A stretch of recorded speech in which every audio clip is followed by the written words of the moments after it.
Start 6:30 then, when you guys already started, okay? Okay. Roll call, present. Present.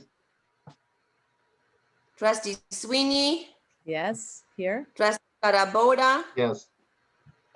and I don't see nobody else. Well, actually, yeah, we have to have a Besides- quorum to have a, to call a meeting up to order officially. We don't have that yet. I think the quorum is just for the voting. Right. I think Susan stands for two people, so. Well, no, because the Open Meetings Act says, well, I mean, yeah, we can be paying bills in advance, but I Right. mean, have it be an official But you're meeting. not it's a quorum. You just checking, yeah. Yeah.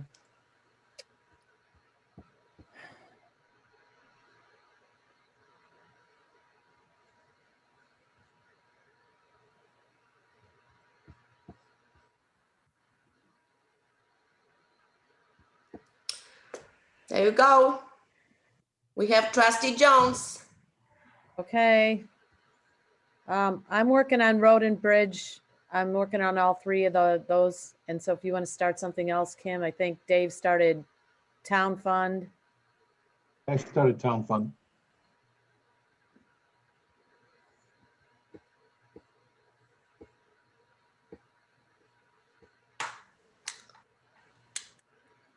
Bronek.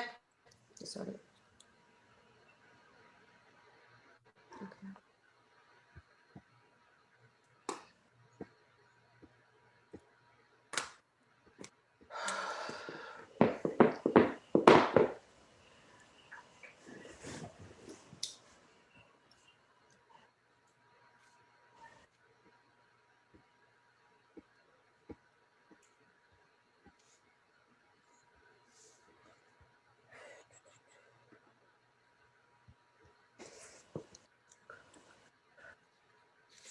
Hi, Kelly.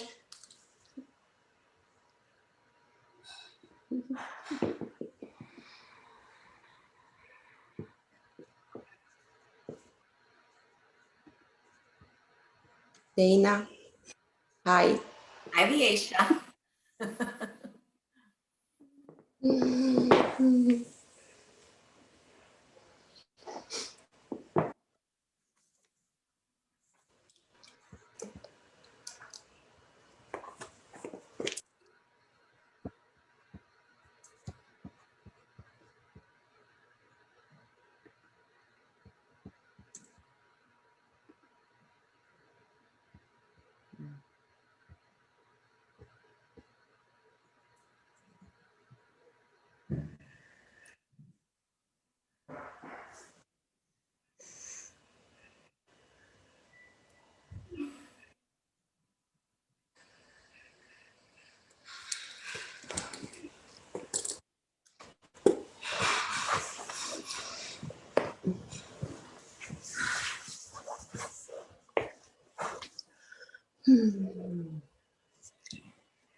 Just for the record, Viesha, do you know, has Laura reviewed the bills? I assume she has. She usually states that at the beginning of the bill pay.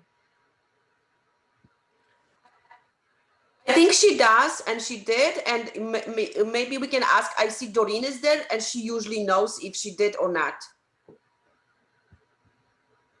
Doreen, Okay, are you there? or Dana? Yeah. I believe she did. Doreen? But I did send the bills to Laura as well, so she, Yes, Laura did review them. Oh, there we go. Okay. I picked them up Okay. from her house. Thanks, Doreen. Okay, thank you. Okay, thank you.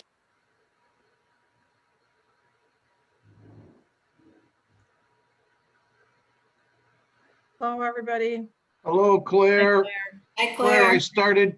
I started town fund from the beginning. Susan's on. What do you? I did road and bridge 1. I'm on 2 and I'll do 3. So if you want to start the wire transfers or the. Sure. Okay, Okay. Good, nice to see you. nice to see you too.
I'll start on Town Fund 5 and work back. Sounds good.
Hi, is Dana in the meeting? Yeah, I'm here. Oh, Dana, just as a note, because I'm thinking about our upcoming Republic contract and such and looking, I just went through a bill that was like for rental and road and bridge, but what other contracts do we have that extend beyond our fiscal year? Because we should know about that. Right. I believe we have,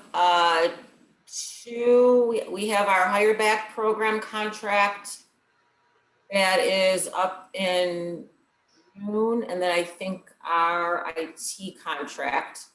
I'd have to double check the dates, but I believe there's 2 that are coming up in the next few months. Oh, they're coming up. Okay. I mean, Although, did we you know sign what, any it that might, extend beyond our? actually, I think that might be after May, so now that I think about it, I think this might be the last one. Yeah, but I think the next contract is our, our hire back program. I Mhm. believe that contract is up in June, so that would be with the next board. Okay, I just wondered if we're gonna be, I mean, we can bring this question up when Carrie Lynn comes, I guess, but Yeah, I think this is the last contract with this board.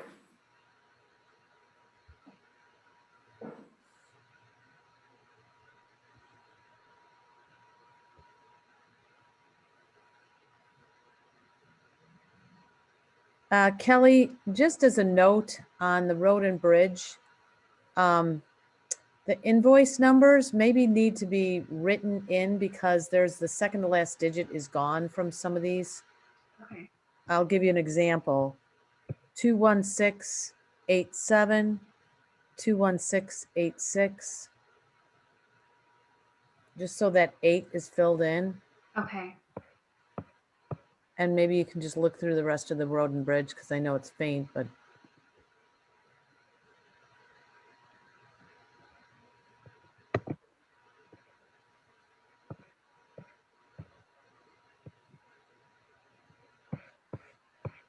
Oh, yeah, same thing with 21688.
Question for Wally? Is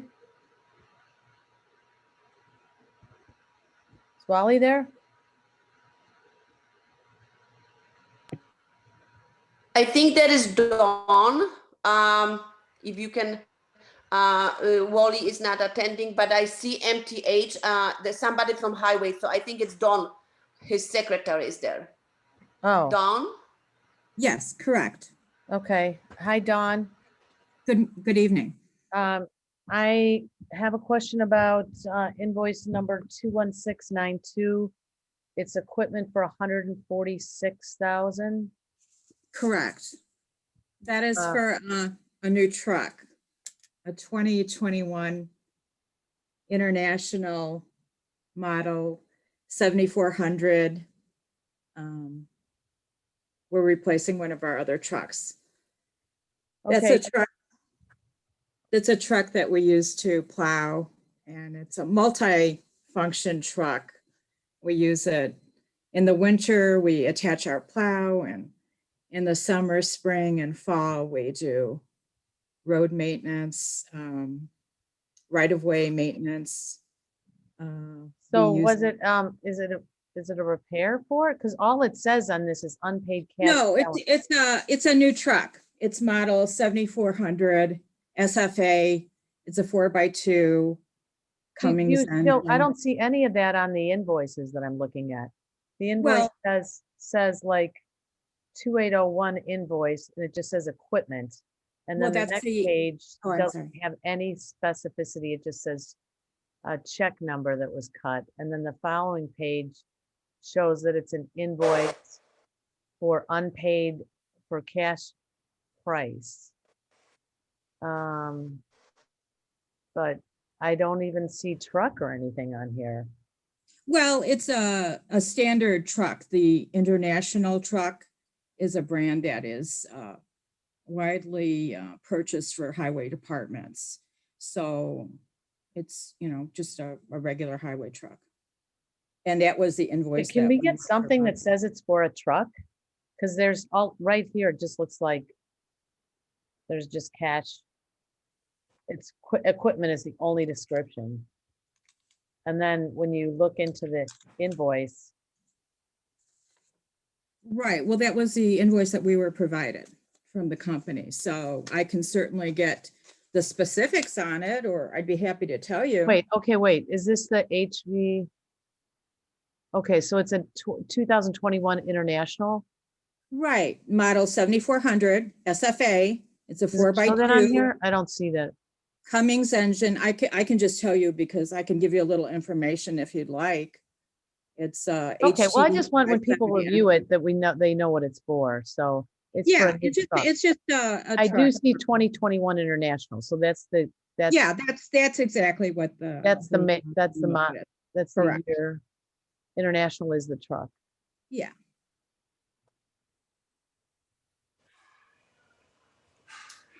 Okay, and it's a plow. Well, no, it's a multi-purpose truck. You put a plow on it in winter, but in the spring, summer, and fall, you use it to, we use our trucks every single day. We use them to maintain the road. We use them to maintain the right-of-way. We haul our chipper when we do our tree branch program. We haul the equipment when we clean our storm sewers. So Okay. we use them virtually every single day. We get a lot Okay. of use for those. And that we budgeted for a new one. Yes. Yeah. Oh, of course. Yeah. We wouldn't buy that, without having the money for sure. Okay. Thank you. No problem.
Now, Town Fund 4, that one's covered right now? Am I right? I'm just finishing up road and bridge 1, 2, and 3. I wonder if I should keep going on to Town Fund 4. I I thought don't, someone, Kim's the one that started on town fund. I don't know what she's done. I Just know Yes, she's I'm- done, I think it's done 5 and 4, I think. Yeah, I'm gonna get to 4. I'm just finishing 5 right now. Do you want me to do 4, or are you gonna take it? I could take it. Okay, then I have a question on backing up to Town Fund 1. There's a check going to the life insurance company. Just a real quick question, 58322. I was seeing a $2,800 figure, but then that check came out to be $2,091.17. And I kind of went over the material a few times. I was trying to see how we got to that figure, the 2091.17. And again, that's for check number 58322, it looks like. 58322. Okay, let me. It's probably just me with jumbling the documents around here. Could be that, all 3 groups fall under we write one check for all 3. So maybe.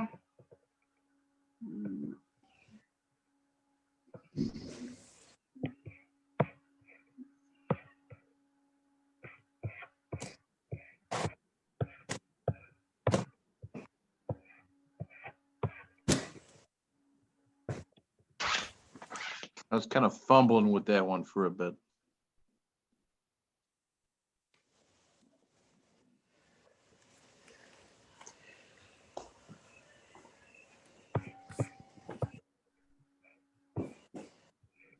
So I finished road and bridge, all 3. Claire, what are you working on?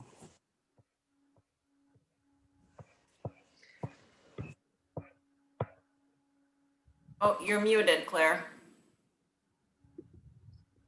Were you GA too?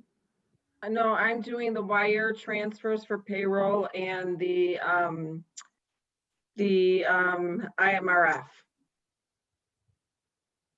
Okay, did anyone start any GA or is, GA, I think it's Kim, I think did that. Kim. did No, that. no, I didn't do it. I've been Alright, working on I'll town start fund. GA 1, okay? I'll start GA 1. Dave, I have an answer. That $2,091.17, that's just for town fund. The 2,800 grand total is the total for MetLife, but we break it up between town fund, GA, and road and bridge. So the $2,091 that the check is just for the town fund portion. Just that portion. Okay, thank you very much, Kelly. That clears it up for me.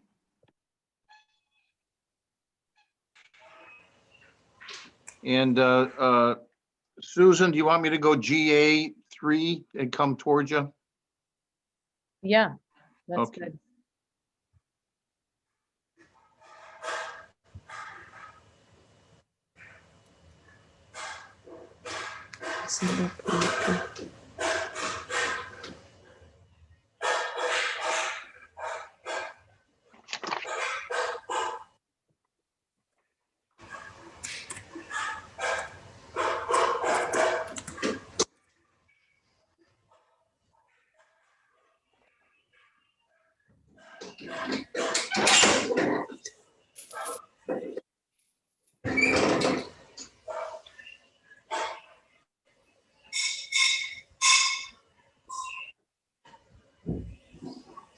Oh, someone's getting the kitchen cleaned up or something.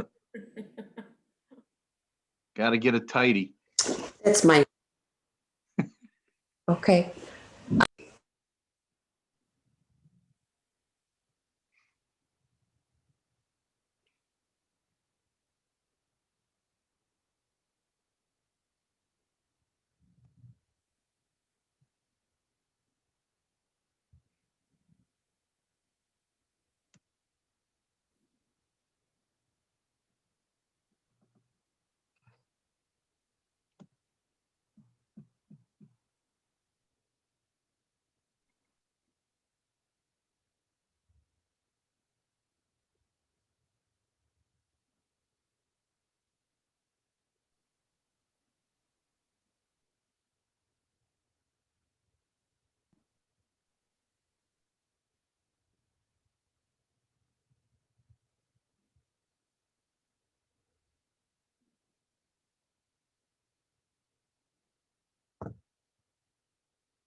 Okay, I just finished all the wires. So what GA are you guys on now? You can do, I'm doing 1 and Dave's doing 3, so you can do 2.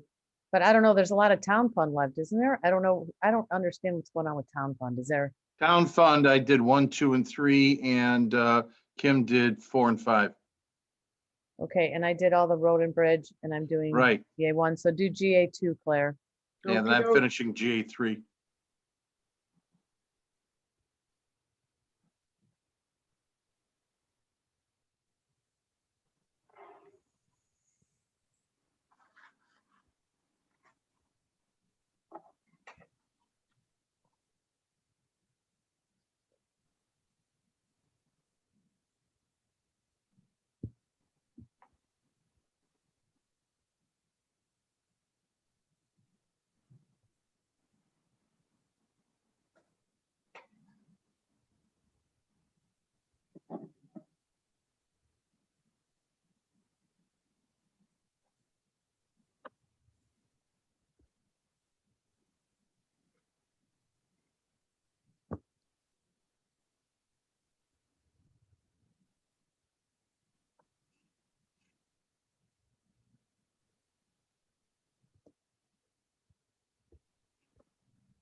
I'm having a lot of technical issues tonight, so. I don't know how this is gonna work.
I finished GA3.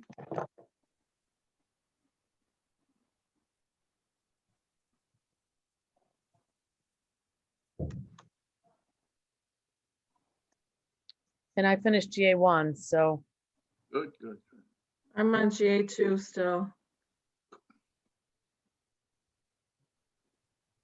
do you need help, Claire, or is it, No.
Hey, I'm done with GA2.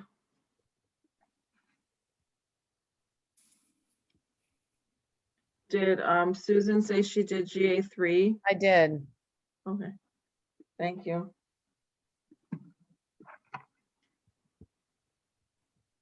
So I think we are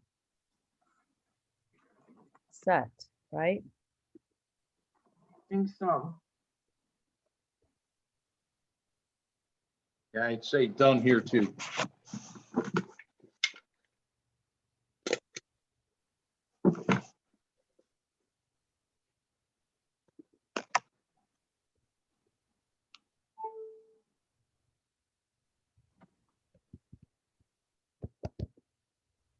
Shall we end the session? Yes, Viacia, if you would. Motion to adjourn? second. Thank you. We'll re-adjourn in 6 minutes? Sounds like a plan. Okay. 7:24, right? Right. Yes. So we can take a short break. Yep. Okay, thank you.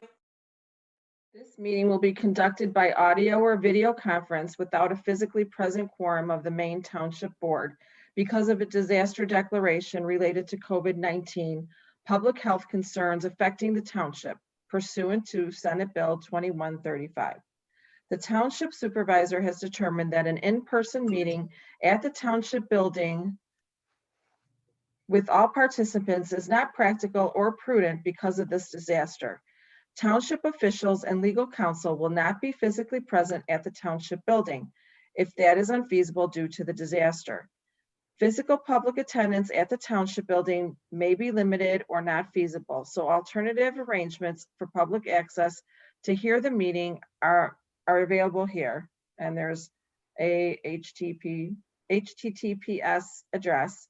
To obtain password to connect to this meeting, please call Richard Lyons at 224-257-4869 prior to 6 p.m. on January 26, 2021. The meeting will also be audio or video recorded and made available to the public as provided by law. Okay, thank you for reading that, Claire. Okay, we'll go ahead and call the meeting to order then, and we'll start with the roll call. And Assessor Moylan Cry I saw that she was here. She's muted, but she's here. Highway Commissioner Kazmierczak, He won't be here. not attending. Clerk Gialam is here. Supervisor Marask is not here. Trustee Jones, Here. Trustee McKenzie, Here. Trustee Carabota, Here. and Trustee Sweeney. Here. I guess the first order of business would be to go ahead and do the pledge, if everyone would like to stand.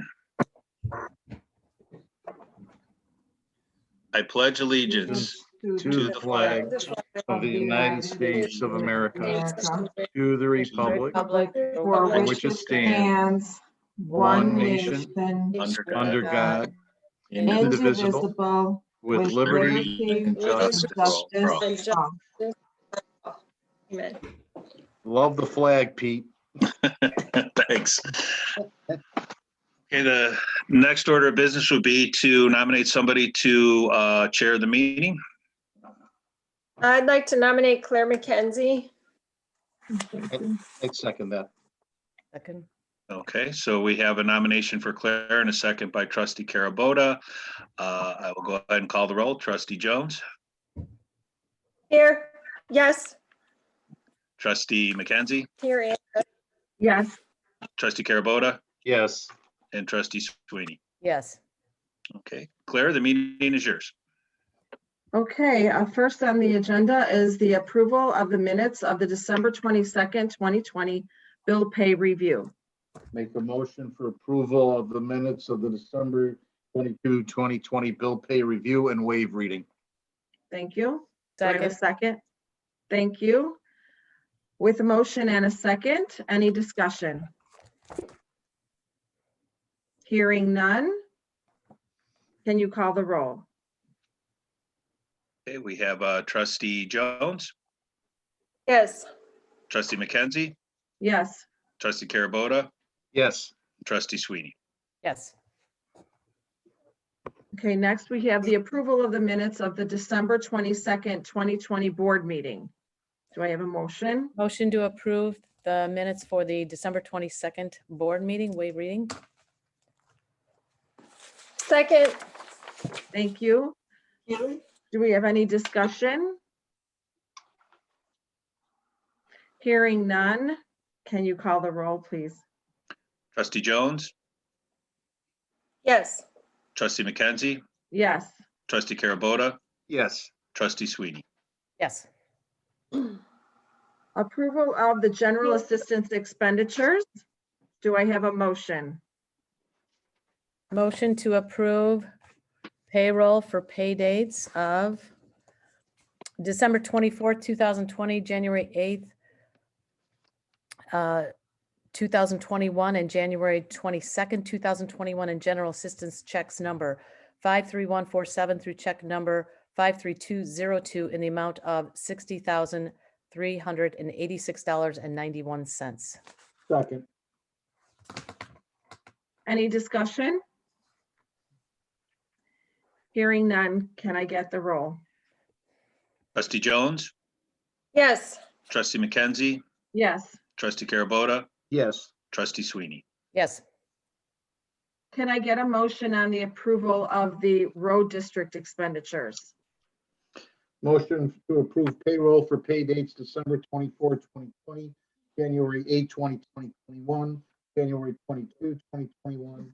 Road District checks number 21661 through check number 21697 in the amount of $252,291.06. Is there a second? Second? Thank you. Any discussion? Hearing none, can I get the roll?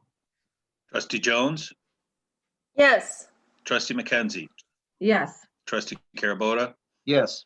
trustee Sweeney. Yes. Can I get a motion on the approval of the general town fund expenditures?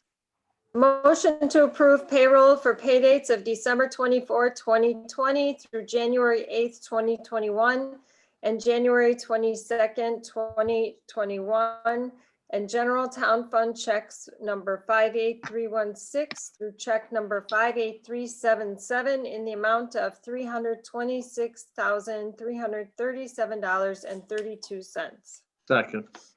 Thank you. Any discussion? Hearing none, Pete, can you call the roll, please? Trustee Jones, Yes, trustee McKenzie, Yes, trustee Carabota, Yes. and trustee Sweeney. Yes. thank you. This is the time for public participation. Do we have any public participation? Earl? Do I unmute Earl? I unmuted myself. Okay, thank you. Sure, no problem. I just want to touch upon real quick. I noticed on the agenda tonight that we were talking about Republic garbage, and I actually see it there. Trish out there is one of the representatives. In case someone wasn't aware, Des Plaines has had Republic garbage service for 14 years and recently changed services. And the reason being was that Republic was going to change their monthly rate from approximately a $17.71 per month rate, and they were going to increase that to about $22.71 per month rate per resident. Instead, the council switched over to a refuge company by the name of Lakeshore, which lowered the cost by a penny, which doesn't seem like a lot, but if you compared it to how much we would have had to pay if it went up by $5 per month, it's a kind of a big deal. So I just want to make sure that everybody out here was aware of that Des Plaines had done that, and you can wait until your decision tonight. What was the name of that company? Lakeshore? Lakeshore, yes. Yeah, there was a suggestion looking into that in our board packets too, that issue's been raised, yeah. Thank you. You're welcome. I'll mute myself now. Okay. Any other public participation?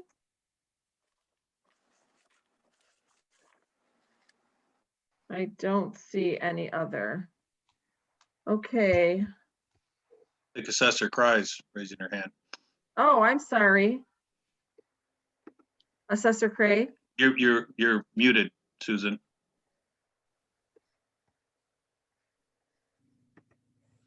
Can I talk now? Yeah, we can hear you. I want to piggyback on what Earl said.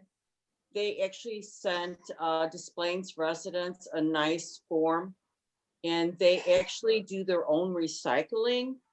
You know, I think it's something to look into. I can drop off the brochure to our trustees to have them take a look at it. But I think it's kind of a good situation. My only problem is with Des Plaines doing that to, instead of putting on the water bill that used to be always paid, they're going to actually send a bill to the residents. So I'm not sure how that's going to be monitored when they're going to do it. Like, is it like 3 times a year? They're going to do it, but I'm just hoping, with the water bill, it was a good thing because then you paid your garbage. But now they're going to send out their separate bill. And that's what we have with what we have now. So I don't know if I can drop that brochure off for the trustees to look at in their mailboxes. and make a consideration on that. Would that be advantageous to you all? I noticed that yeah, Trustee Sweeney had brought up the name Lakeshore Recycling yesterday in her emails as one of the options. That'd be helpful. The brochure would be helpful, I think. Yes. Okay, do you want me to just copy Sure. it and try to email it to you all? Yes, that would be That would be that best. would be great. I mean, I think we're going to be in a situation where we might be looking at RFPs, so that would be, Mhm. well, we can defer to discussion on that. So Dana's got some definite opinions on things too, I think so. Thank you. Okay, Thank very good. you. Okay. Anyone else? Okay. Moving to new business, the first item on a new business is Republic Services proposal and Tish Powell presentation. So I thought I do see. Yeah, she is. If I can just, Tish, assuming you're there by phone. And I don't know, did you bring somebody with you as well? Oh, Yes. there she is. Okay. Hi. Hi. Tish. So I just want to Hello. introduce everybody. This is Tish Powell. Tish and I have been talking for quite some time, the last several weeks or a couple months. And she is the municipal manager for Republic Services. And I had sent out an email, I think just a few hours before the meeting, with the most recent proposal that she wanted to show the board, which I believe consisted of a 6-month contract, as opposed to the 1-year contract, which is what I put in board distribution. So I'm gonna let Tish give a little summary, and then of course we're gonna open it up for questions and answers. I know, I just want to say one, I guess, question and concern, and Susan and I were talking about this at length today, and Kurt, I see that you're there, but one question that we really all were wondering, and Carrie Lynn had mentioned this to us, is that the current board really couldn't vote on a contract past their term. So I don't know if you can comment on that. So if we go out for RFP, let's say, and we decide on a company, what happens then? You know, because the contract is up March 31st. So I do want to touch base on that as well during this meeting. So generally that, oh, I'm sorry, go ahead. No, go ahead, Kurt. Thank you. Generally, that prohibition's really, it's not a clear-cut prohibition. It's generally tied to personnel services, that you don't want to tie a board's hands with personnel that they can't get rid of after there's a new board coming in. So there's some leeway there when the contract is not for an administrator or another type of a personnel service. But we always recommend trying to cap the contracts at the end of the term, just because there is a little bit of a gray area there. Okay. But for us to, just a comment on that, it puts us sort of in a bind because, you know, to get the best rate, we might want to have a longer term contract. So one of the discussions we had, or I was asking about, is like, if we could get a longer term contract, like Tish, I believe you've proposed a 1 year and now a 6-month, but to make it more advantageous for us and, you know, economical, it would seem to our residents, it's really not for us as much as our residents, that it might be better to go for a longer term contract. And if we did that, you know, via RFP to see what different vendors would provide to us, then if the new board were to come in, it would be, I think, appropriate for us to have an out clause of some sort, so that in the event that the new board has a differing opinion, or, you know, things do change, that there is the ability to get out of the contract. Would that be acceptable, Kurt? Because Kurt, if Yeah, that was... that we would certainly have to have some termination language. There'd also have to be some language addressing the failure to appropriate for that contract. Generally, you're not allowed to have a contract without a prior appropriation. So when you extend a contract beyond 1 year, obviously we only budget and appropriate for 1 year at a time. So anytime you have a contract extending past 1 year, we run into troubles with a prior appropriation requirement as well. So that's something we could look at, about including language to address the failure for an appropriation. Again, we always try and say, keep your contracts to a 1 year if you can, just so you're complying with that prior appropriation mandate. This last contract that's up to expire was actually a 5-year contract. And at one point before that, many, many years ago, we actually had a waste hauler contract that was 10 years. I don't know if anybody was here to remember that. Yeah, So The good thing about these contracts is, forgive me, I don't know the specifics of the proposal, but for the waste hauling contracts, we're probably not going to be spending any of the township's money directly on it. So there's probably an argument. I mean, it's essentially a franchise. So right. you might have an argument that we're not going to be constricted by the prior appropriation mandate. That's what I'd like to know. That's what I was Yeah. wondering, since it's not really our expense, and Yeah. it really, we want to look out for the residents, especially this unincorporated area. We want to get the best, I think, deal for them.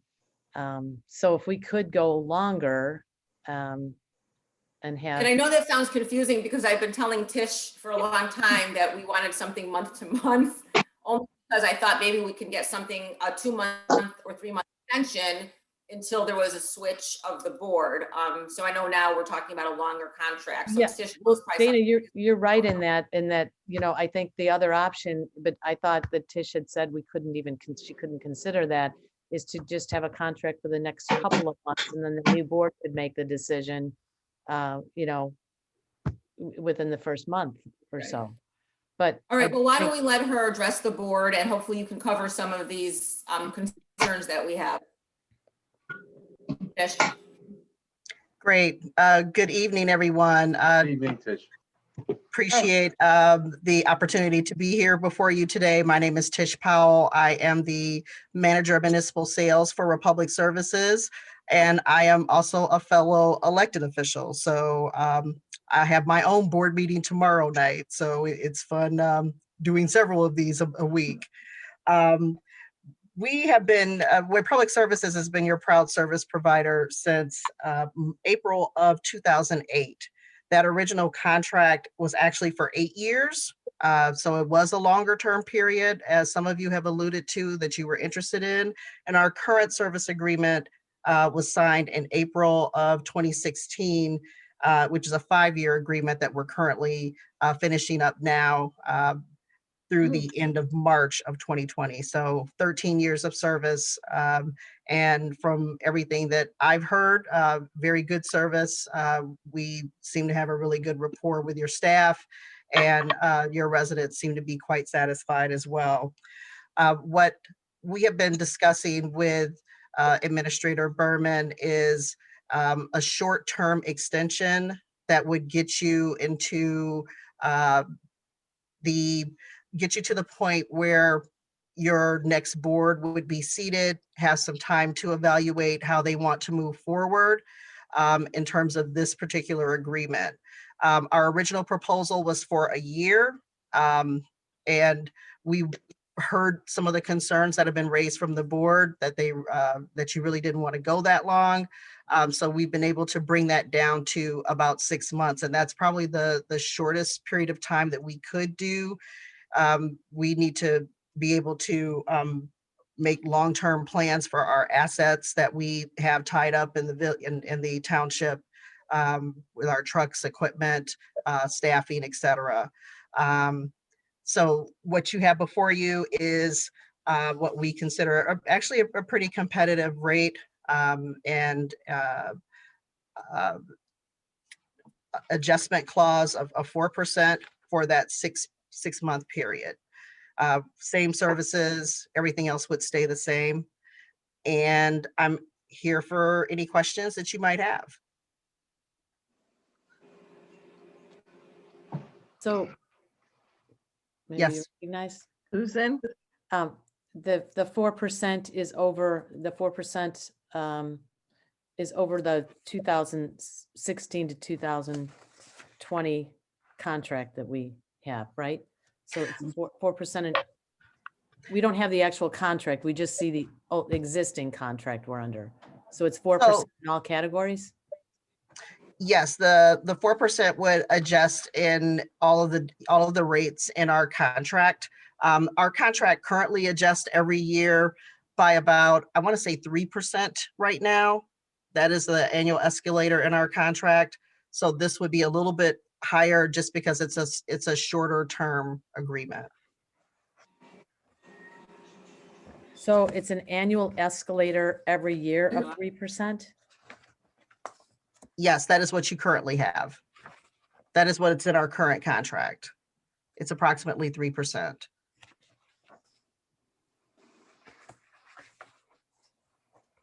Susan, if you look on the last page of our current contract, which I put in board distribution, you'll see the table of each year and how it increases.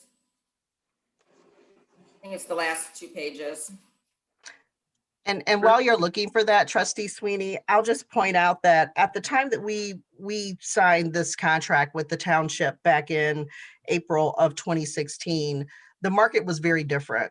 There have been some substantial changes in the recycling industry as it relates to the international recycling markets with the China sword, as we call it, that has completely disrupted the recycling industry and significantly increased processing cost. The other episode, that we're all currently living through and aware of is COVID. With more people that are working from home and going to school from home, we have seen significant changes in volumes of trash and recycling that are being placed out. In particular, with this particular agreement with Maine Township, we've seen over a 30% increase in trash volumes, and probably the recycling volumes have doubled. When we put together our numbers, when we bid on this contract in April 2016, the numbers that we used to build out, how much this would cost was, built on numbers that were very different than that. So over the past year, we've had to make adjustments to accommodate those additional costs without raising your rates, because we are obviously tied into a contract that sets our rates at a certain point.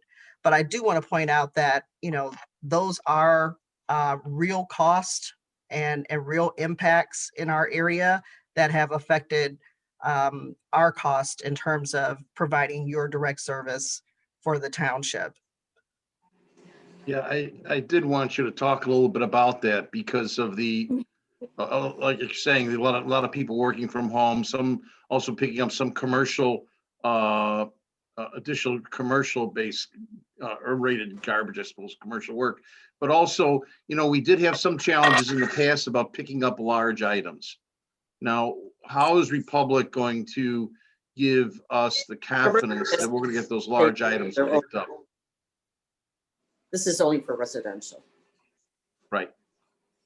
But there are times there are large items left out, and we had some past challenges about that. We had some customer issues with regards to that. And I want to have you clarify more. How do we deal with the large items as under the current contract you're proposing? Box springs, mattresses, those items were a headache. We had some headaches with that, but then we did sit down with Republic and we did work that out with Republic. How does this contract address that? Sure. From the way your contract is set up, residents are allowed to have their 96-gallon trash cart, and all of their trash has to fit into that cart. Anything additional is supposed to have a sticker on it, but they are allowed to put up to 1 cubic yard of construction-related debris out at no additional charge. So in some cases, what we were finding is that people weren't putting stickers on those additional items. I know just from speaking with our route manager, we've been very liberal in picking up things that have not had stickers on them because of that very issue that you've raised. Because, when we leave your town, we want to leave the township looking better than what we found it when we came in on trash day. So sometimes it's easier to go ahead and pick things up, even though it may not have a sticker on it, just to, make sure that we're providing the best service to the township. Okay, thank you.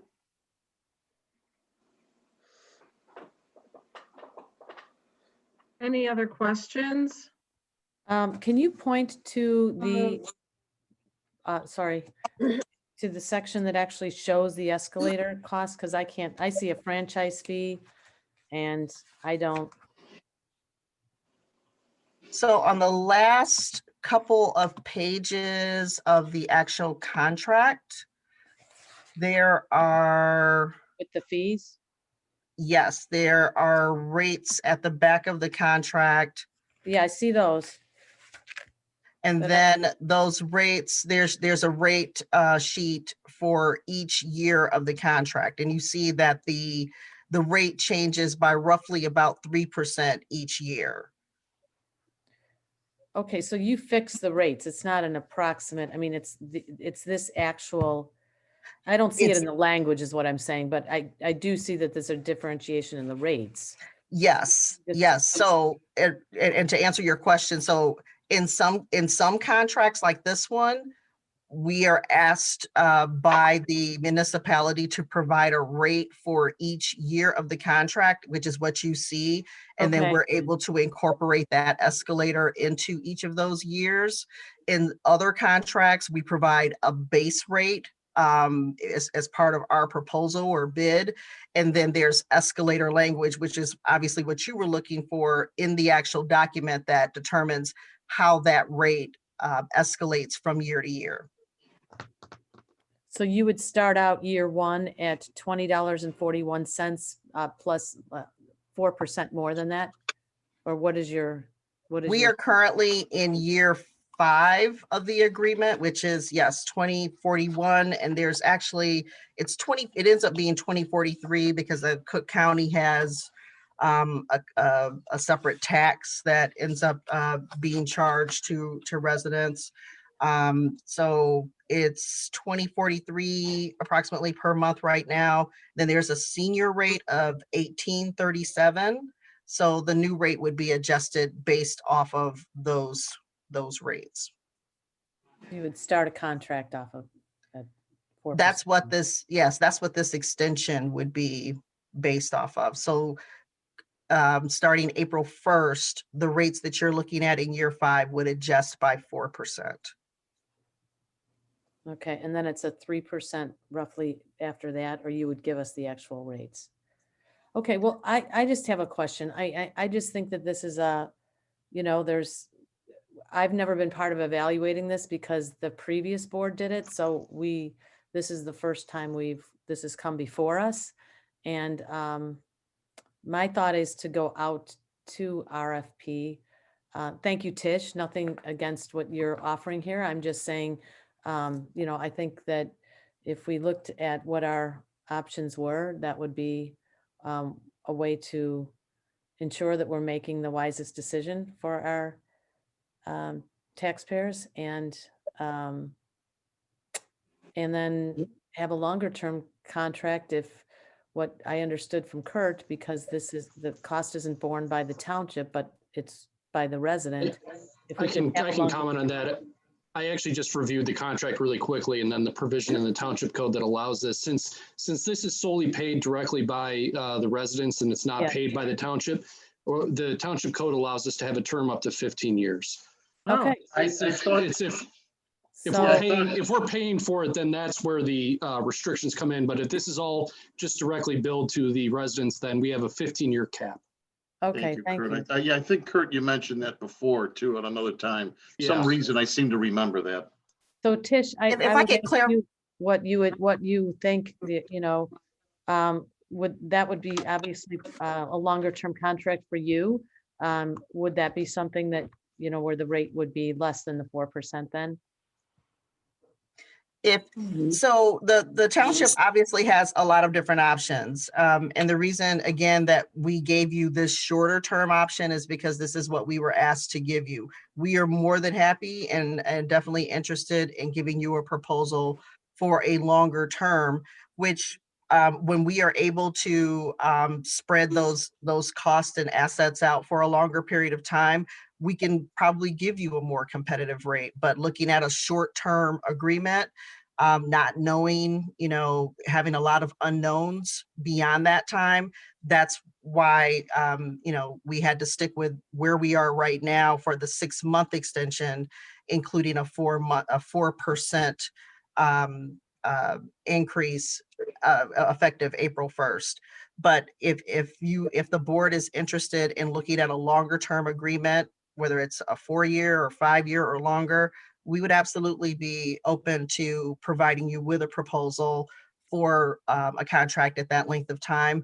And if there are some other services or, things that you would like for us to include in that contract, we can do that at that time as well.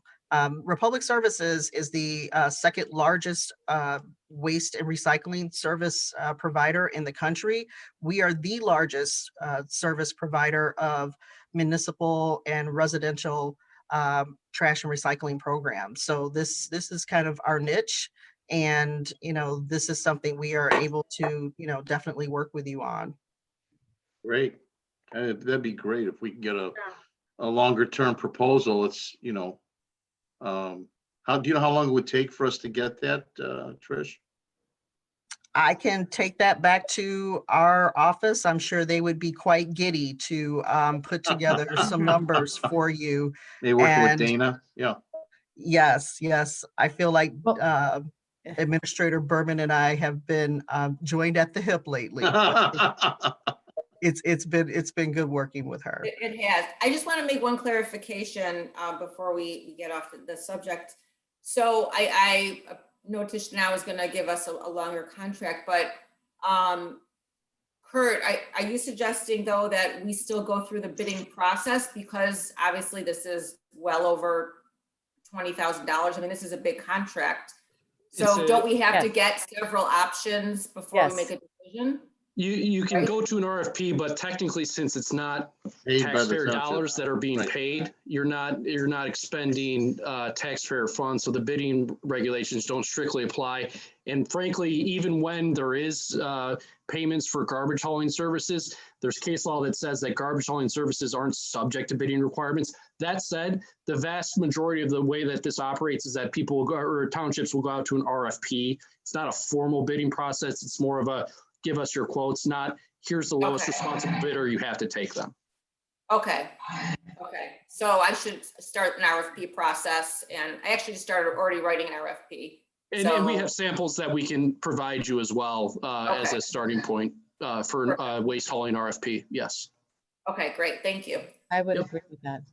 I will also note that, there are extension provisions as part of our contract. So, I mean, that is something that we can, and that's kind of like why we're here. But I just want to make clear, I understood that the township was interested potentially in going to RFP. The other reason why we were providing a short-term extension proposal to you tonight is to give you that time to actually go through that process, have the new board seated, and to give you the time to do both of those things. The contract currently expires at the end of March, so obviously that's up to the board and to the township as to how you want to proceed. But we provided you with this extension proposal based on what you said that you were interested in doing in terms of going out to RFP and making sure that you weren't making long-term commitments for the next elected body.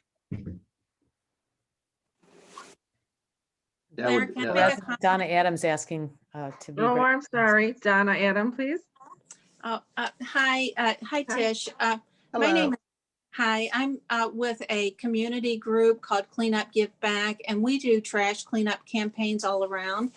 And I have tried to get meetings with Republic and have been very unsuccessful doing that.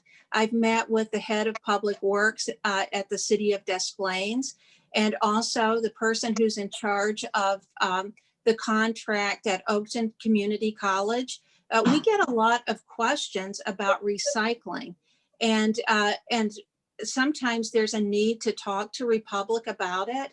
And the person at Oakton let me know that they put in their contract so many hours of education in a year. And, you know, so that if there is a need to have, if there's questions that need to be answered, that Republic per the contract will allow for that. I passed that information on to Maureen Stern, who was responsible for the contract in the city of Des Plaines, and hopefully she got that into the new contract. I'm not sure if she did, but I think it's a great thing because a lot of students have questions about recycling.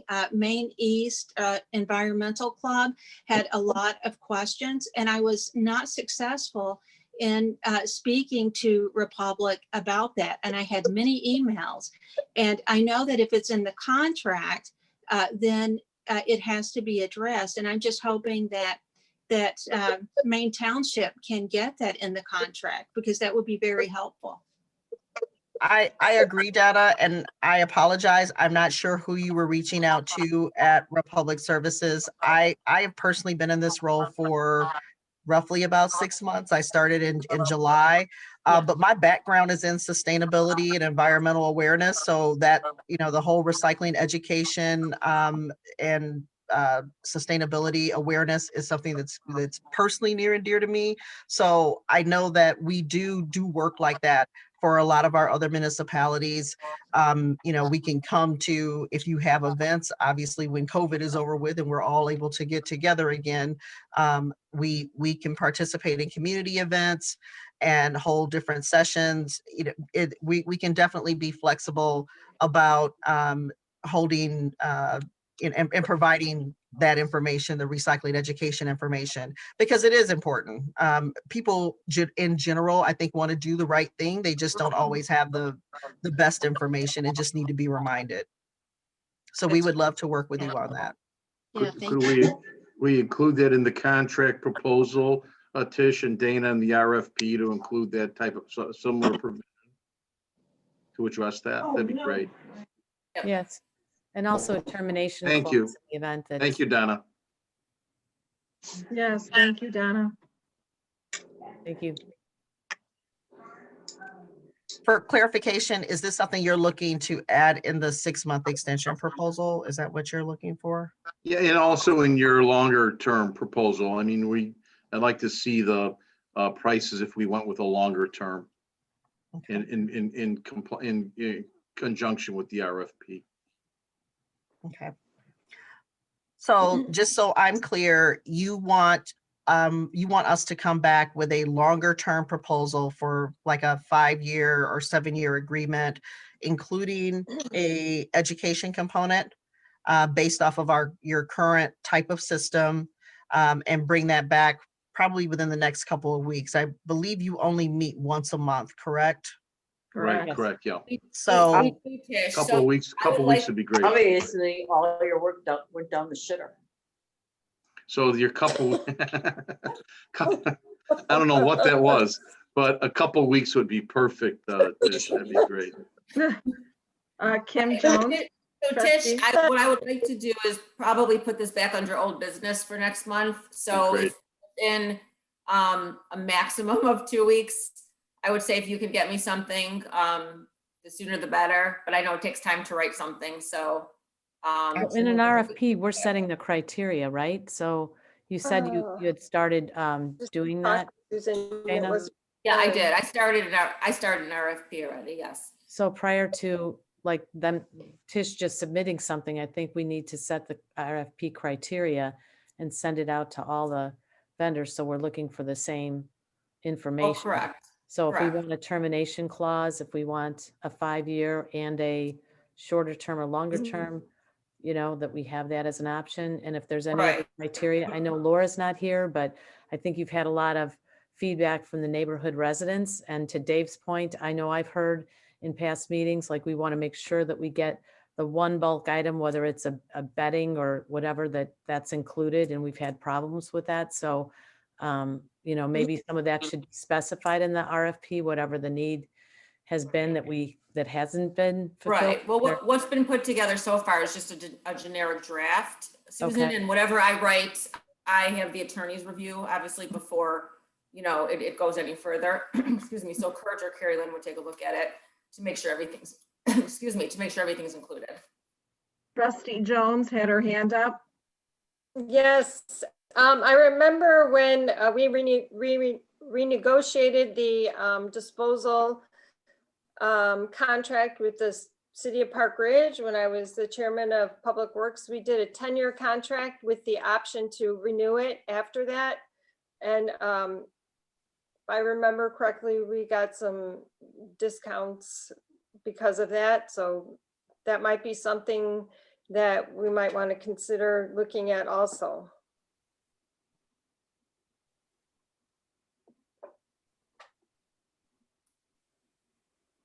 So I'm Tish, do you clear, because it sounds like we're talking about two different things. I've been asked to go back and provide a extension proposal for 5 years, but then now you're also talking about going out to RFP, which are actually two different things.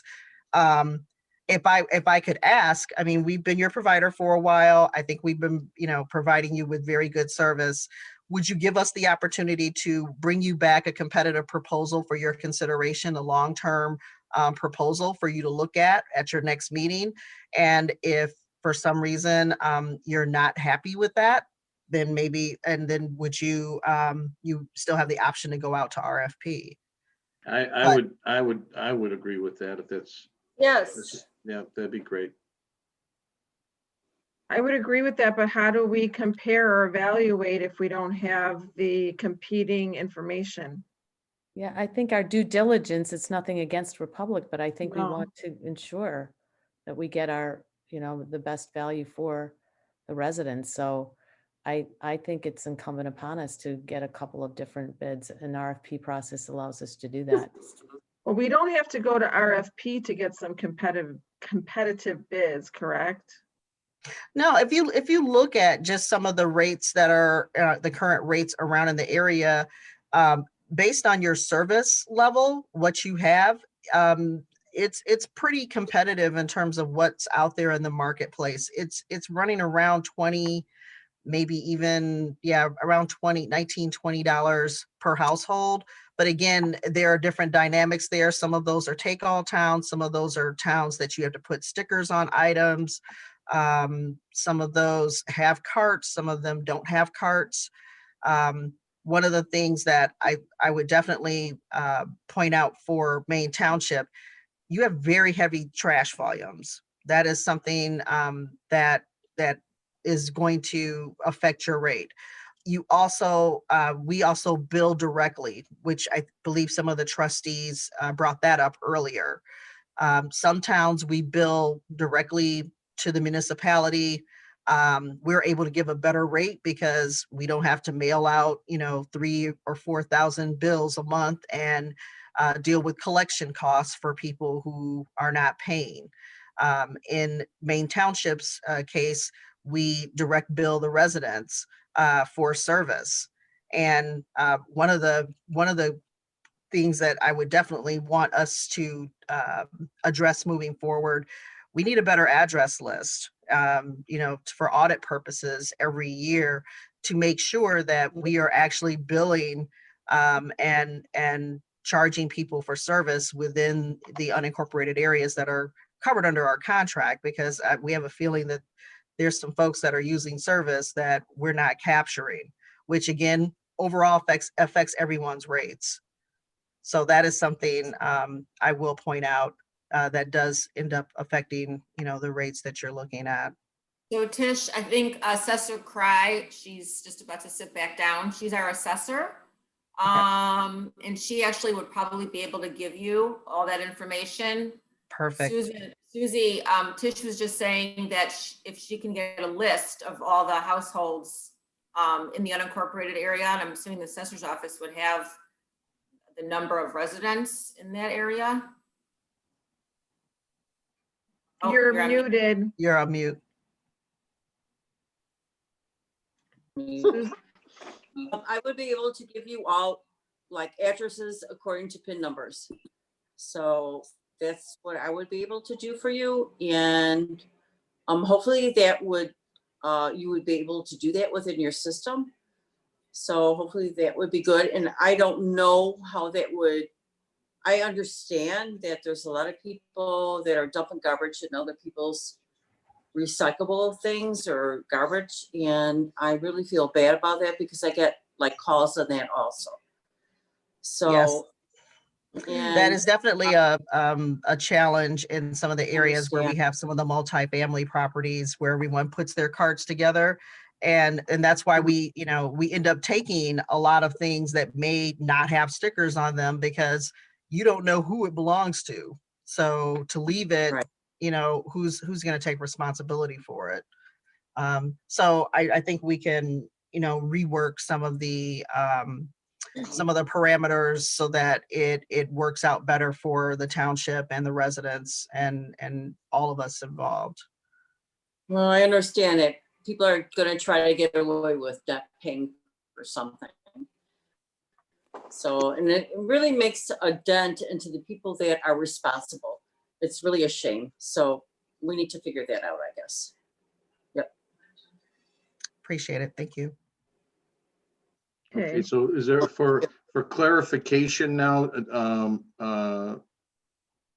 Trustee McKenzie, for clarification as to what we want Republic to provide us, is it a proposal for 5-year? What were you thinking, Trish? Was it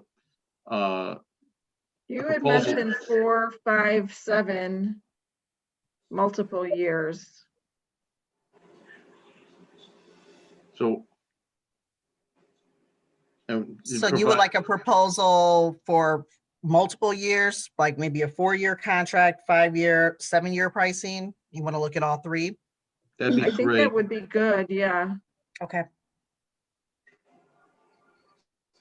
I think we need to define some criteria in an RFP, and Dana already got that started. So I don't know why we would not do that. I guess I'm not clear on why we're just not considering defining what some of the things we want. And Kurt had offered to give us information for an RFP, and then we can just send it out to everybody and they can respond. That's what I would. Kurt, would you recommend we do that? Maybe Kurt can respond. It's up to the board. That's a I mean, policy that's our choice if you'd decision. like to go out to the RFP or if you'd like to consider Republic's initial proposal here. Since we're not spending $20,000 of township money, the bid requirements aren't going to strictly apply here. So that's a policy choice up to the board. Can I ask another question? So Sure. going further, do you want me to identify the numbers for Republic? What would be?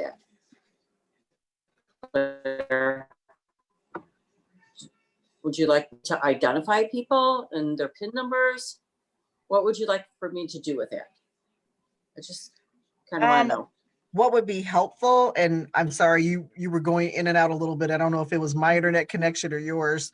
What we'd be looking for is a list of addresses that are eligible for service within the township, so that we can cross compare Okay. them with who we are currently billing and see who's missing.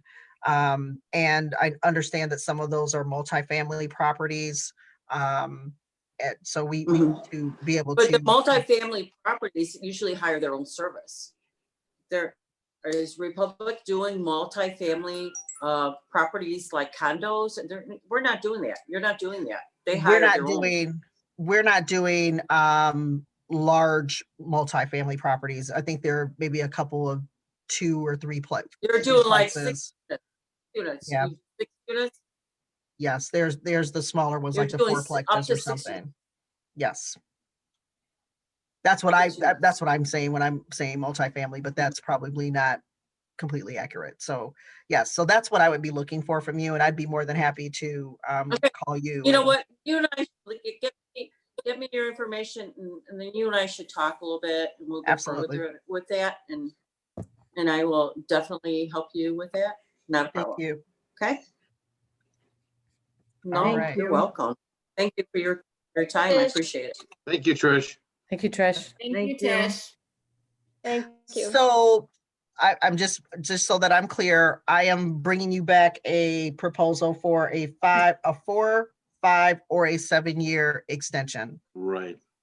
Okay. Right. So And you will And to incorporate as Dana was saying, certain items, including what Donna Adam from Cleanup Big Give Back raised, those additional provisions, and then let's see where we go. Yeah. Well, Great. is there any downside to also going forward with an RFP so that we do have the data to review or compare? I see none, and I think that was the recommendation that, I don't want to speak for Supervisor Marask, but I had been emailing her and she had suggested that too. Or after I asked her about it. Is that something we have to vote on, Kurt, or? We don't, I was going to make a motion, but I do not see that we have that and on our agenda to vote. So I don't believe you'd have to vote to go out to an RFP. There's nothing binding about it. We're just asking for the quotes. So I don't think that would require any formal action. To select a vendor obviously would, but just to get quotes, I don't believe we have to take a vote on that. And if you already have a template, then we probably can do that in short order and pretty efficiently. We can certainly provide you with a template, yes. Yeah, and generally you do want to publish this in some way so that you get as many quotes as you can. Sometimes you publish it in a notice or in a newspaper in the same way that you do when you bid. Obviously not strictly required, but that's one of the options that we've seen townships take. What would be the difference then if we're actually publishing it in a paper? What's the difference? Why, would that not be a bid? So how is that not a bid? We're not spending, so the bidding requirement only applies when the township is spending over $20,000. We're not spending any township funds here. We're just contracting for the Republic to bill residents individually. So those wouldn't apply. There's a lot of other rules that apply when you go out to bid. You have to select the lowest responsible bidder. You have to publish notice. You have to have a lot of other, you have to have a fair bidding process. An RFP is more of a loose, not as legally bind or legally strict process. You're just saying, give us a quote. We'll look at it. We'll select whichever one we think works best for us. But I would still put putting that in the paper. You don't have to. That's one way that you might get more responses. Okay. If you do. Okay. and last question for you, Trish, do you have a termination clause? I don't see it in here. In the current agreement? Yes. The current agreement expires at the end of March. And there was a clause or is a clause in the current agreement that would allow it to automatically renew for 5 years unless either party terminated or within 60 days of the end of the agreement submitted termination letters, and we both submitted termination letters to each other just this week so that it would not automatically renew at the current, under the current terms of the agreement.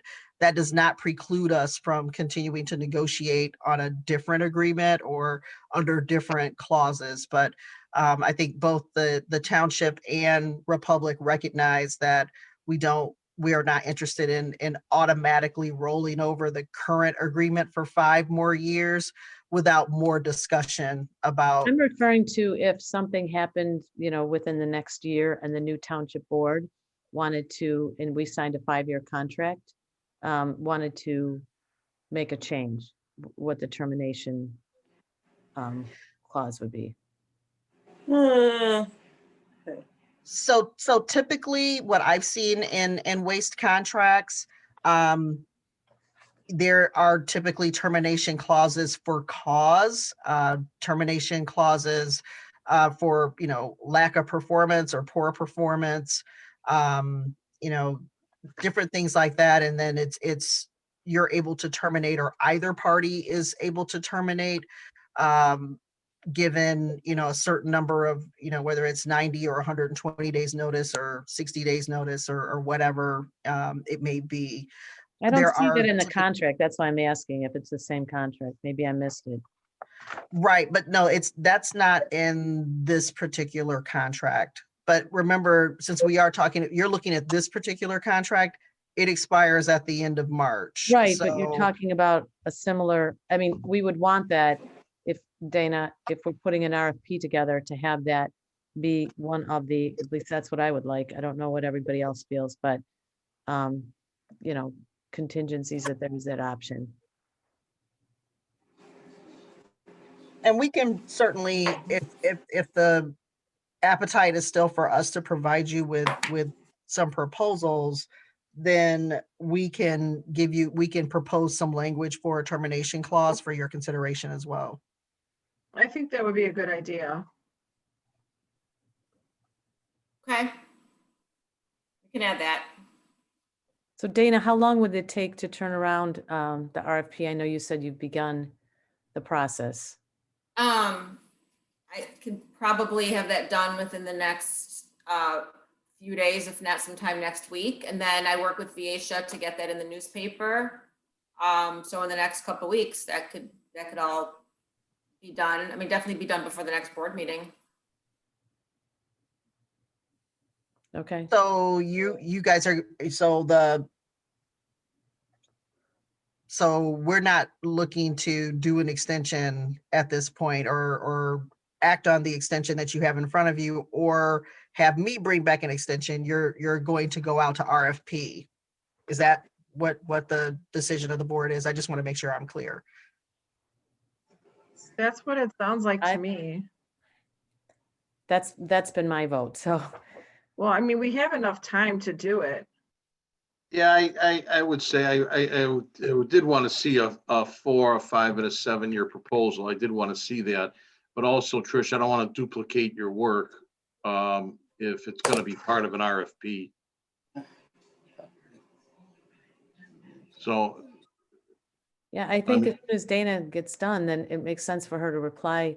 Once we make that determination, we have the language that we're looking for, and if we want to define something. I mean, I do want to state, I can't promise how many, other companies will respond. I'm hoping some will, once we get that out there. I would assume they would want the business, so I would hope I would hear from some, but. Well, it sounds like at least one, North Shore, is probably in the. Oh, Lakeshore, yeah. Lakeshore, sorry.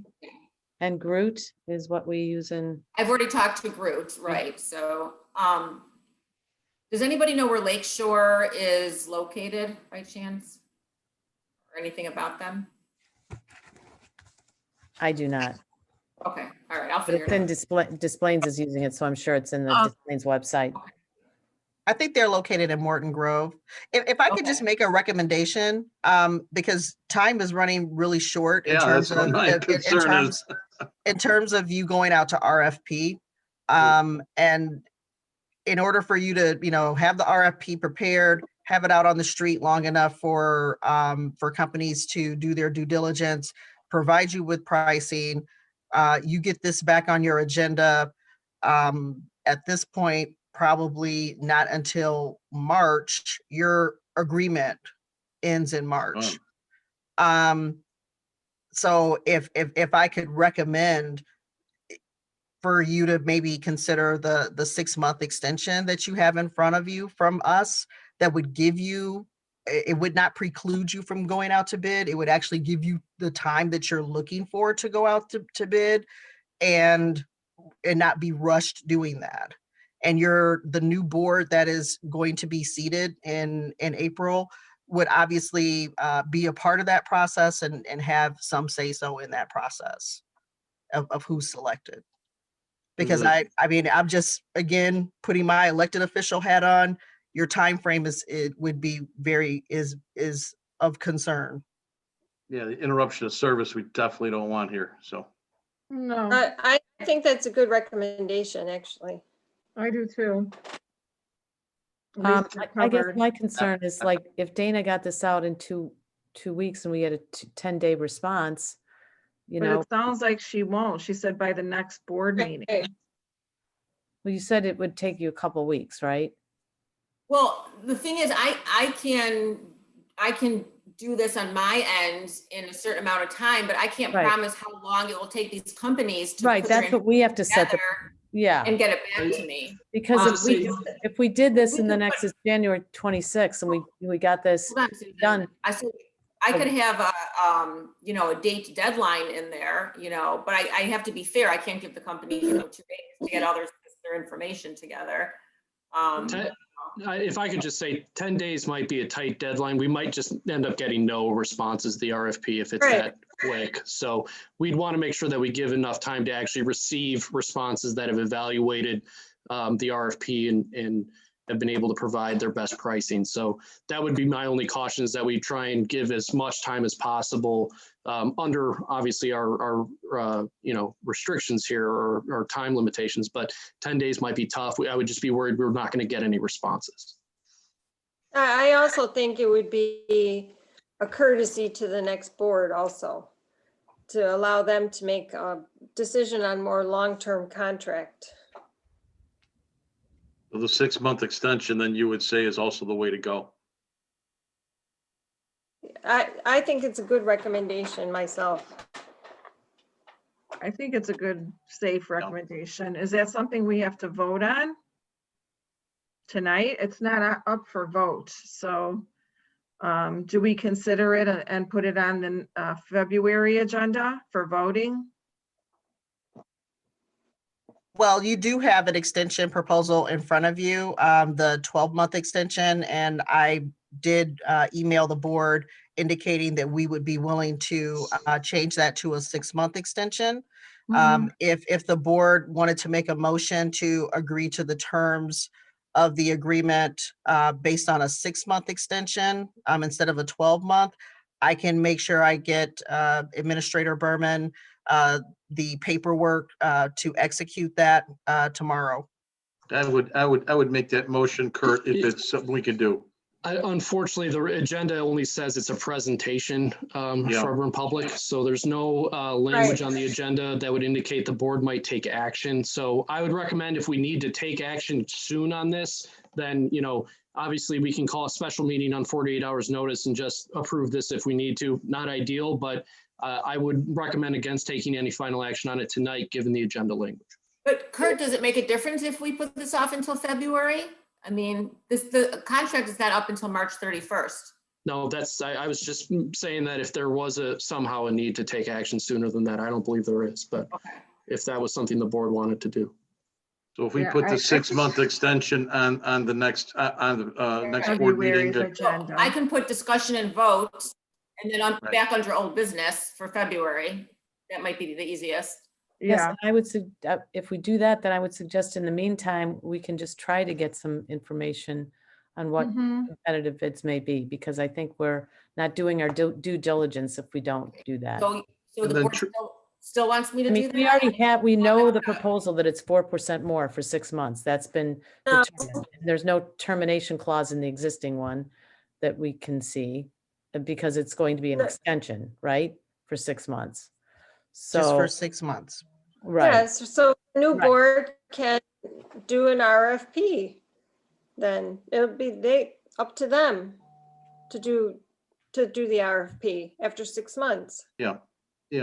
I would see that where, if Trish, if we get the proposal back again as a 6-month extension, and we put it on the agenda for the next board meeting, if that's acceptable to everyone. And then, like you say, the RFP could be done by the next board. Or we can do the RFP and just wait for the next board to make the decision. True, too. Yeah, that's true. Sure. I guess I was under the impression that it was that it was for action item tonight, but I stand corrected. Okay, I can get that back to you for the next board meeting. So that'd be like, it's a good idea. Claire, is a good mix for both, to just get the 6-month extension and start the RFP process. Yeah, that would satisfy, I think, Susan's issues too that you were raising would be satisfied then. Yeah. I think it makes everyone. I have no idea what the competitive rates are. I don't know. Earl talked about a 1 cent difference. So I just feel that we have due diligence that we should be doing before. So that's fine. So I have no problem doing any of that. But my last question is, what am I putting that as if we're thinking of doing a 6-month extension, what would be the start date for a new company when I'm writing the RFP? Right after the 6 months. So it's March. Right after 6 months. Okay. Yeah, 6 months. September. So if we did I'm sorry, if a 6-month extension would take us from April 1st of 2021 through September 30th of 2021. So a new October. start date for the RFP purposes, I guess, or new contract would be October 1st of 2021. Okay, Oh, thank fine. you.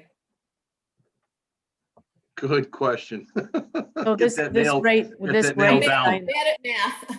I haven't looked at what you sent us, but this rate would start at $21.22 for the residents. I'm assuming that's 4% more than the year 5 rate. It that would we be have. something like that, yes. And like I said, I think there's like a 2-cent charge on there from Cook County that we have to incorporate into that rate as well. But it would be around 21.25 or something like that for the single family rate, and then around 19.10 for the senior rate. And that incorporates the that would be as of April 1st with the 4% increase taking effect that April 1st. Gotcha, That would be for gotcha. the entire term, the 6 months. It wouldn't change every month, 4%. It would just be that one time. Okay. Thank you, Trish. Yes, thank you. Thank you, Thank you. Dana. Absolutely. Ish. I'll get that information back to you for the 6-month extension. Thank you. Okay, you. thank you so And much. Donna, thank you. Yes, Have a good night. thank you. You too. Bye-bye. Okay, moving on to the next agenda item, we're going to be discussing and voting to determine agency funding contracts. So we received the big spreadsheet with the our various proposals and the board average. Let's see, when did we get that? Does everybody know what I'm talking about? Yes. Yeah, Yes. we got it around 1 o'clock today. Can we, yeah, I would Trustee like to make a McKenzie, motion. I was, go ahead, Susan. I would like to make a motion to accept our recommendations and the board average that is on here that I had asked to be tallied, and now I don't see it on the sheet. Oh, it's $440,025. Second. Any discussion? And if I Wow, can, no discussion? if I can just make my motion clearer that we actually, specify per agency the amount, the average that we had agreed to on this spreadsheet per agency. So it's not just the $440,025, $440,025, but that the agencies that we've identified, the board average be approved. Yeah, the allotment for each, correct? Yeah, every line item. Every Right. line item. And I would add my second to that.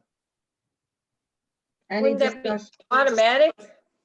Wouldn't that be automatic or? That's fine. You mean assumed?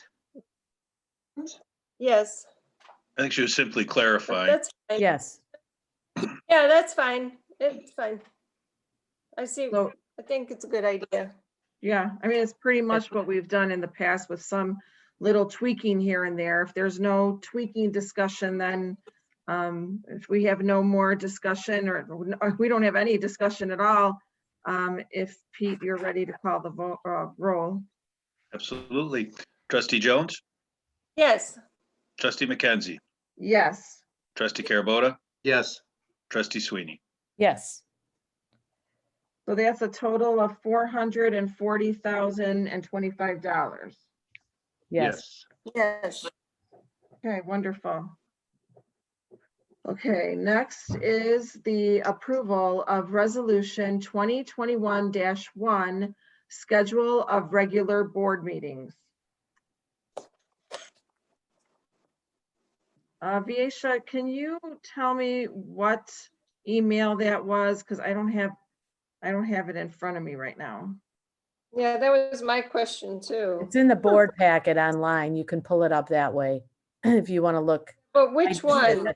Which email? Oh, Not was in- it?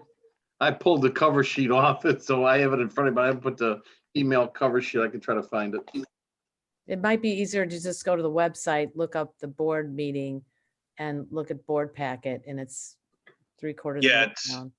Well, it's, I mean, I don't have any problem just talking about it. I mean, the regular board meetings, regular board meetings. Does anybody have any, does anybody want to make a motion? I I'd want, make a motion to accept the resolution Motion to- number 2021-1 as presented. Is there a second? Second, Oh, thank you. And I think Any Susan has, discussion? I think she has an amendment. yes, I'm unavailable on March 22nd, and because there are 5 weeks in March, I wondered if we could do it on the 29th or the 30th. I think it's indicating Monday. it's indicating March 23rd. Correct. It's indicating March 23rd, and I'm suggesting that we consider changing that to March 29th or 30th. 30th is a Tuesday. We usually have it on a Tuesday, or the 31st. The 30th or 31st is actually better. Probably.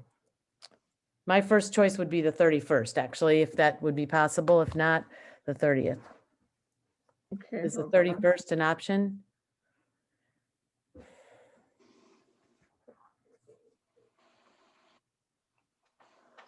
It's Yes. fine for me. yeah, Trustee Carabota, does that work? We can't hear you. I don't know how I got muted. I muted myself, I guess. The Tuesday would be better. The other one, it looks like I have a little bit of a challenge with that. The Can we do the 30th is Tuesday? better. Yeah, whatever the Tuesday, what's that Tuesday The date? 30th. 29th, 30th. The 30th. 30th? Can you Yes. do the 30th, Susan? Yes. Okay. Hold on, let me just check. Yeah, I can do the 30th as well. It would be nice if we could get a hold of Laura, but I don't know. It's pretty. Do we it's have to pretty- vote on it's this pretty- today, Dana? Yeah, it's pretty far out. It's pretty far out there, though. I Yeah. think it should be fine. Yeah, it's, this is one of those things, we set the board meeting for the whole year and the new board's not weighing in on this. That's I true. mean- Yeah, but our meetings are typically the fourth Tuesday of every month, so, No surprises. right. The So, strict dictates that we do this every January. I don't know if by law this has to be done in January, so I don't know if someone wants to chime in on that. It just has to be done at the start of every year. So you just want to make sure that you have a schedule in place for, I don't know when our last schedule terminates, but that's what we want to have in place. And I will note, we can always reschedule one-off meetings during the year if somehow it doesn't work and we can't get a quorum. It's if we're going to change the actual regular meeting dates going forward, that's when we'll have to publish notice and go through a process. But if somehow it turns out that there's one meeting where we're not going to have a quorum, we can reschedule that pretty easily without having to go through a publication process. Okay. yeah, Well, So then I it would- sounds like we I would should just go amend- forward. I would just Yes. amend Dave's motion to approve and consider changing the March date to March 30th and So keep I'd set second. dates for the rest of the 2021 and 2022. I'd second that. Any other discussion? no, Hearing none. Pete, can you call the roll? Trustee Jones, yes, Trustee McKenzie, Yes. Trustee Carabota, Yes. Trustee Sweeney. Yes. Perfect. Okay, so now we have a schedule. Okay, next on the agenda is discussion and vote to enhance website with links to resources, programs, and services as requested by Trustee Sweeney. So I will let Trustee Sweeney present this. Okay. This was just really a pretty simple discussion I thought we could have and, consider, because in looking at, the various services and programs that we offer throughout the township, and probably more specifically in general assistance, but maybe other departments as well. I just thought if you peruse our website and you're, one of our residents looking for information, there's a lot of things that, that we offer and that we parcel out or, have different possible hyperlinks that we could have so that people could get information without having to arrange for an appointment in person or, taking the time to, utilize our staff.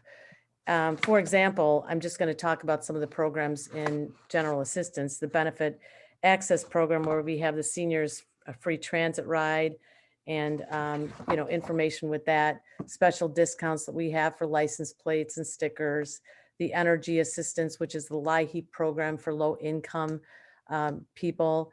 And maybe if we had some of these applications, be it, Medicaid, Medicare, information on Medicare supplements, long-term insurance, prescription discount programs, pharmaceutical program that we have.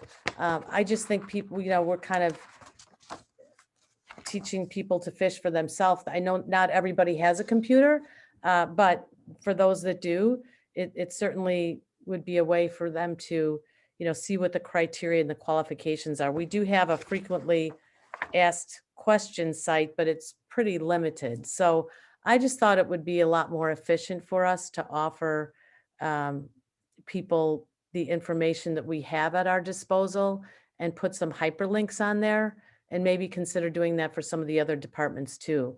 But specifically for general assistance, I thought that would be a really good service to offer to people so that they can get more, they're more aware of what we do. So, and get the So- information for themselves. What was When the you're talking motion? about, Hold on a second, hold on.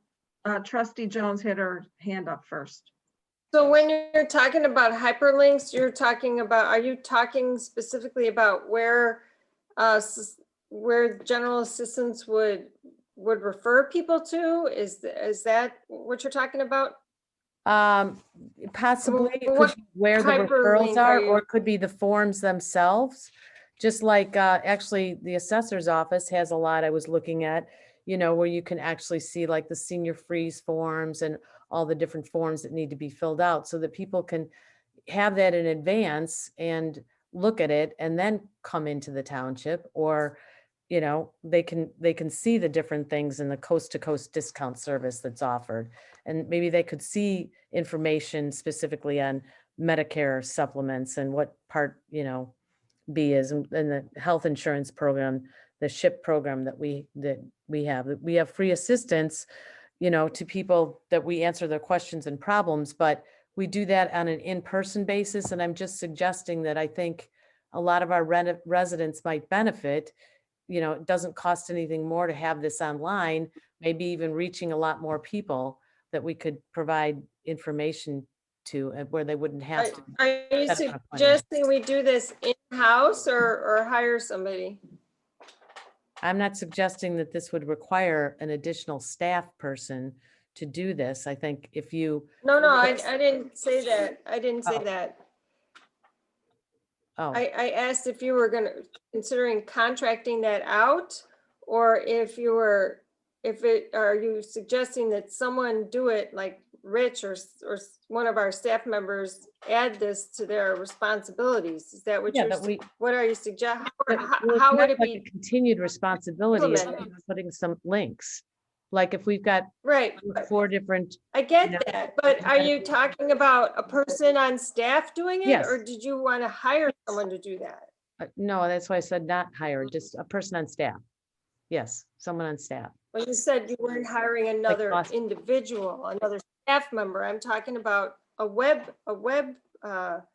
somebody that does web work specifically. Is that what you're talking about? No, Or I'm adding just saying when responsibilities to on our our already. on our website, when we have, benefit access and we have energy assistance and LIHEAP, instead of it just, Yeah. I could share. I understand what you want to do, but how do you want to do it? How do you want to get it done, implemented? That's what I'm asking you.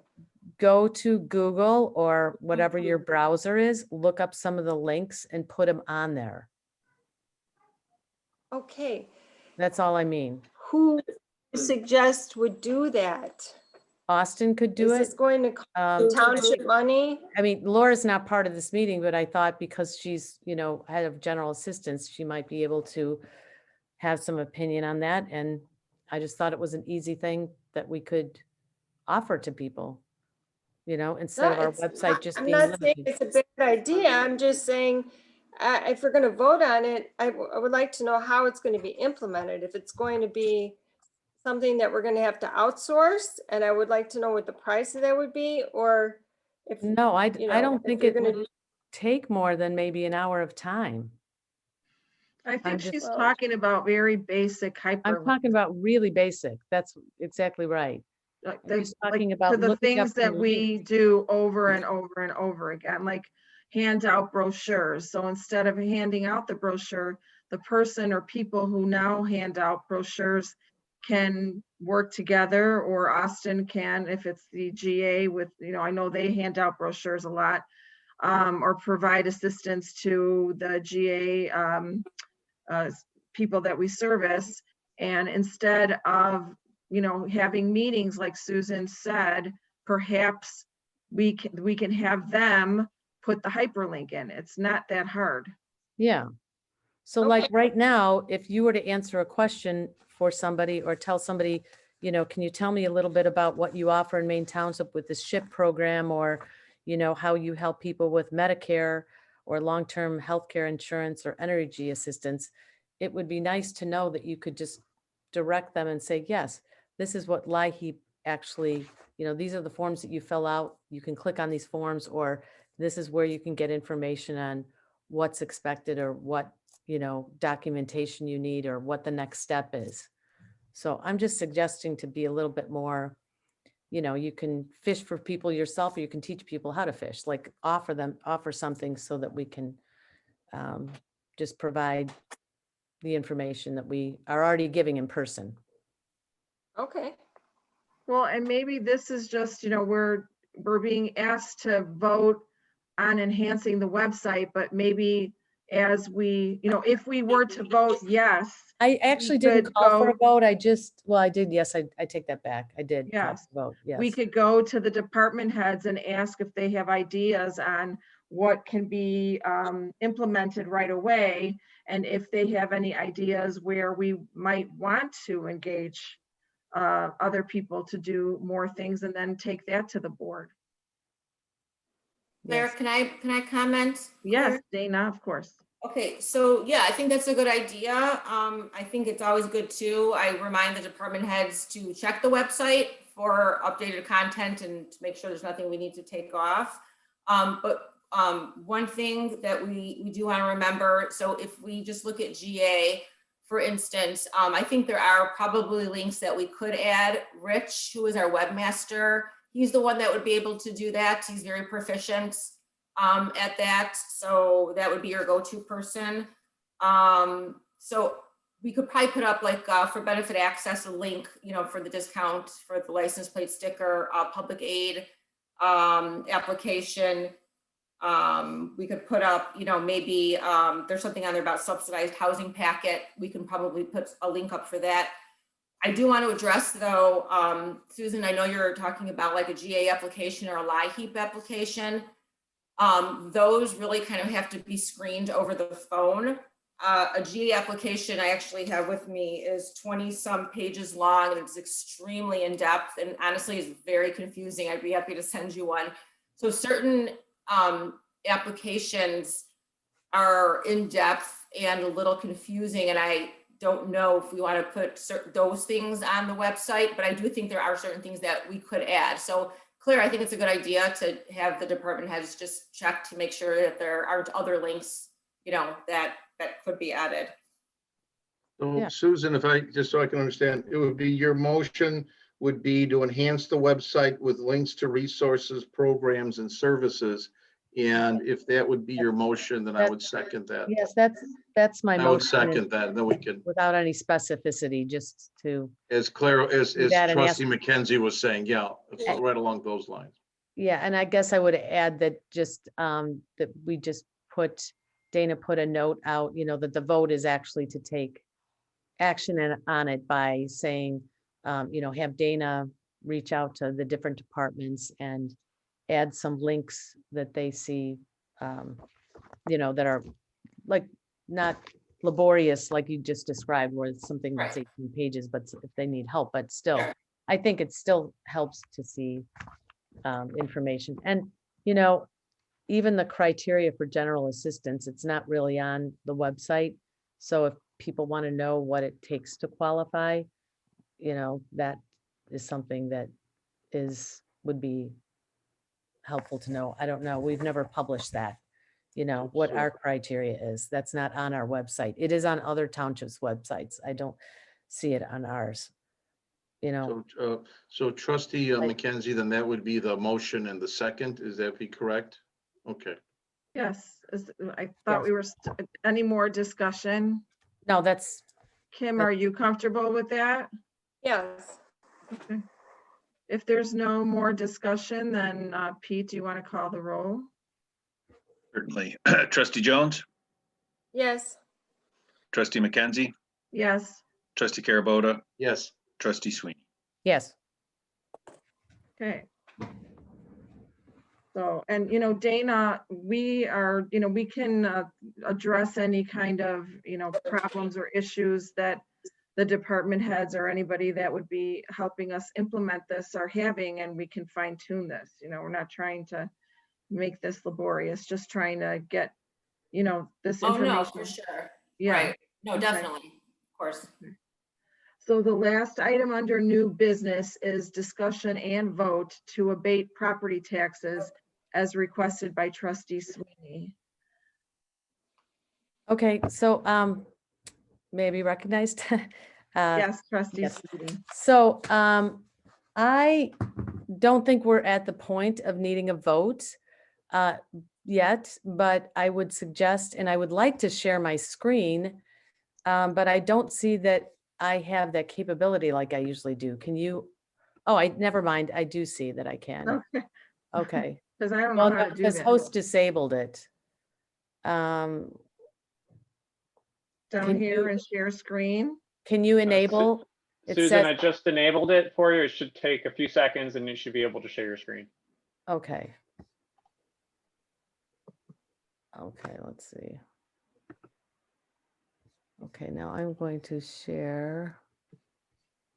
Uh-oh.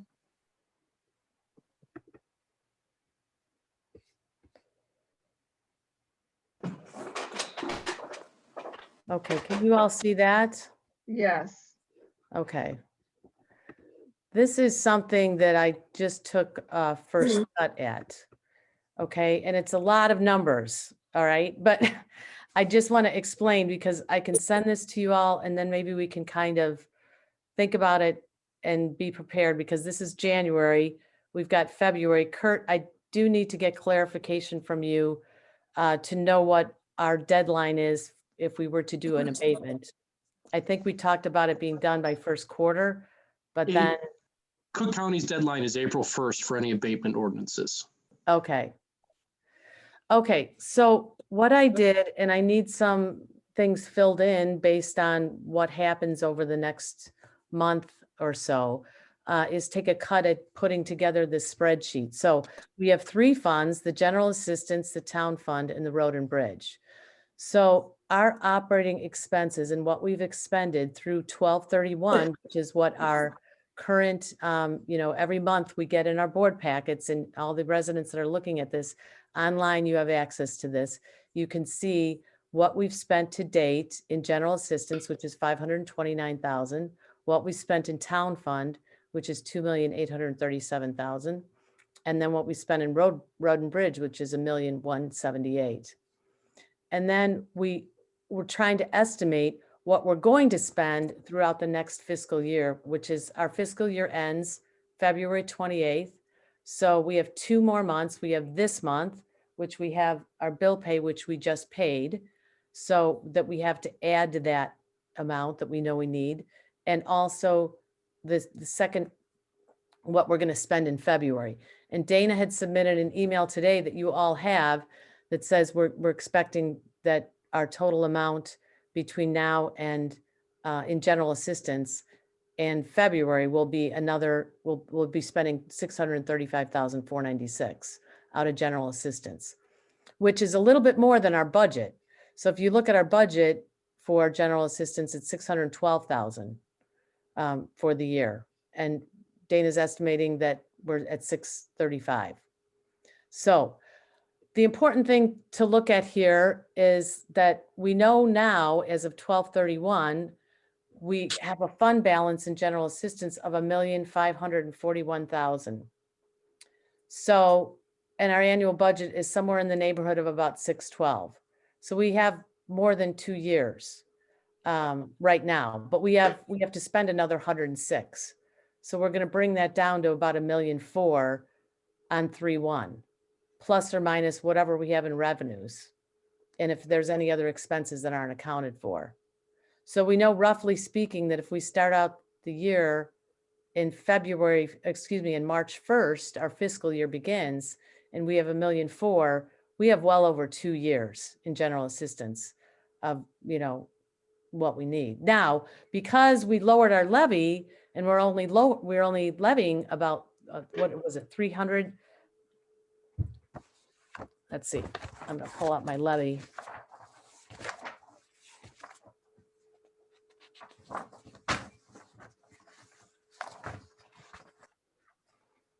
Oh, I don't have the most recent levy, but it was half of the budget, right? So it's 306,000. So we cut GA in half. We do know that, that we're going to have to spend a lot of money out of reserves next year. So we have to give consideration to that, right? That's why there's still, some unknowns. And the same thing with town fund, because we cut that by 30%. So our budget, if you look across the line, and I won't go through it all like I just did with general assistance, but on 12/31, we had operating expenses of that we spent 2.8 million, and we expect that we're going to finish out the year spending about 3.4, and our budget was 3.7. So good job. We are a little bit under budget, it looks like, for town fund. But we still have 6.8 million in reserves as of December. But we know in town fund too, we're not getting any more revenue in, because we only counted on getting like 1.5, and we got that in already. So I don't think, but that could be wrong. Maybe there's revenue from other sources. So, maybe we can get some further information from Chris Scallett too. But I think the reason why we need to look at this is, you guys can see my arrow, right? Yeah. So the GA is 1.5 that we had in reserve as of December. The town fund was 6.8, and the road and bridge is 3. So we had 11,881,000. What I'm estimating is that at the beginning of March, we're still going to have over 10 million in reserve. So the question becomes, what do we want to consider, if we want to consider abating? Meaning that an abatement is really almost like a revised levy, because we levied in December and we took some, cuts to our levy, which was good, because we know we have a lot of money that we can spend in reserve. So we know we're going to be spending in reserve, and that's what we've done the last 2 years. Just to make a little, plug for ourselves and why we did so well, we actually abated, as you recall, in 2018, 1.249. So, 1.2 million. And then last year, we abated 2.4 million. So we've made some pretty strong, headways into cutting into what is in reserves. And I think we possibly could do more, because if we're going to start out the reserves with 1.4 for general assistance, we still have a lot of money in reserves. That's over 2 years worth. But again, we know next year well, we'll have a look back. So I shouldn't say when we levy, we can levy the highest of the last 4 years. So we should be able to still levy 612 plus, the 5% if we needed to. So, anyway, my suggestion is that we look at this further and consider an abatement, and probably most specifically in general assistance, because we know the law says you don't want to have more than 2.5 times your average annual expenditures of the last 3 years. So the average annual expenditures, we used to spend about 800,000 out of general assistance or higher, up to $1 million. We've cut that down and we've been spending about 600,000. This year, because of the pandemic, I can see why we've, spent a little bit more. And actually, I don't know if we're going to need to, transfer some funds, right? So, and we have limitations on that, but we can transfer money into general assistance. We can't transfer money out of general assistance. So, I just want to make the board aware that I know you're looking at town fund estimated expenditures at the 3.4 million. Obviously, like Susan said, we were in a pandemic this year. Our average does hover around 4.1 million a year. Yeah. So that's more of a true number. I mean, if you want to look at this number, then make a decision. But I'm obviously hoping by next year we're going through the tail end of this pandemic and getting back to normal spending, and our programs are back up and running, and not everything is through Zoom. So I don't anticipate next year's ending, expenditures to be at 3.4. I'm assuming it will be back up to about the 4 million, 4.1 million. So I am anticipating spending, more. This is just such a quirky year to look at. So the 4.1 usually spend about 4.1 in town fund. Yes. Expenditures. So on that note, Dana, when do you expect, because I know I originally said, could we try to get an estimated budget? Our fiscal year starts March 1. We usually sign the document that says we push it off to the second quarter, but I think the sooner we can get some budgetary numbers together. Well, yeah, we're in the best position. We're in the best position to do that. To pass a budget so that we don't leave it for a new board and leave them scrambling to get it done quickly. Yeah. So yeah, our last board meeting will be May, and we're obliged, if we do it by, the latest we can extend it is to second quarter, which is the end of May. Because so if the board wants me to put together, a draft budget for February, I can do that. Yes, please. That'd be great. Yeah. Yeah, and then if you have any questions on this, or Dana, if you can help fill in some of the, like if there's any other revenues we know of or any corrections we want to make to this, I would really appreciate knowing that, because I did the best job that I could. Yeah, I appreciate it. And like I said, it's so hard with Cook County knowing. We usually get some tax money in February, but you never know. It's hard to know what's going to trickle in, if anything's coming in. I really just don't know until that month comes. Well, actually, looking back at what we abated and what we, are expecting, I'm not sure that we, how much more revenue there's going to be. But if there's something you can, enlighten us about, this could be, that fund balance on the last row is an estimate. So I don't know. It's only as good as what you guys, can kind of let us know. And then we can make a better, more informed decision. Because I think the goal here is to just say, okay, what do we really think we're going to start out the fiscal year at? Is it 10 million or is it some other number? And if it's different than that, then, we look at, okay, we know what, what we did for our levy, and we cut that back. So But I'd be happy to send this off to everybody so you can take a look at it. That'd be very helpful. That'd be Yes. very Yeah, that would be great. And thank you for letting me present that. So any questions or anything? helpful. No, that'll do it. So you're going to email us a copy of that? Yes.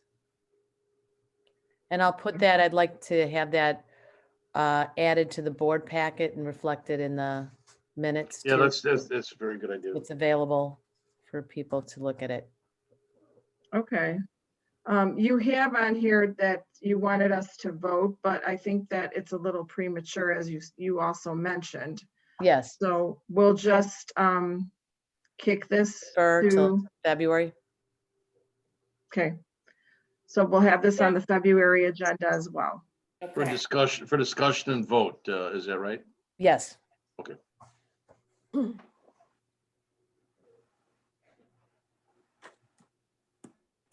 Okay. That concludes our new business. Is there any public participation at this point of the night? Yes, Roger Schubert.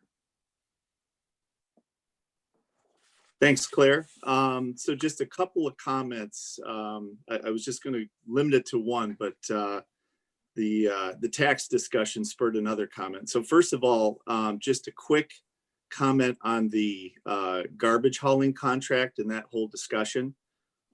So as Alderman, Fourth Ward Alderman in the city of Park Ridge, in 2015, I was actually the Public Works Committee chair that helped lead our city through the changeover process to a new hauling company, which we use Groot now.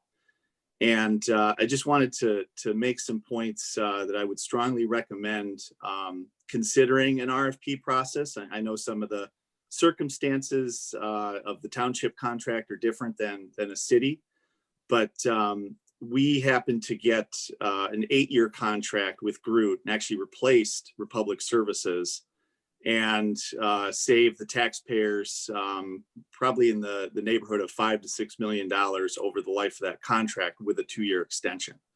Wow.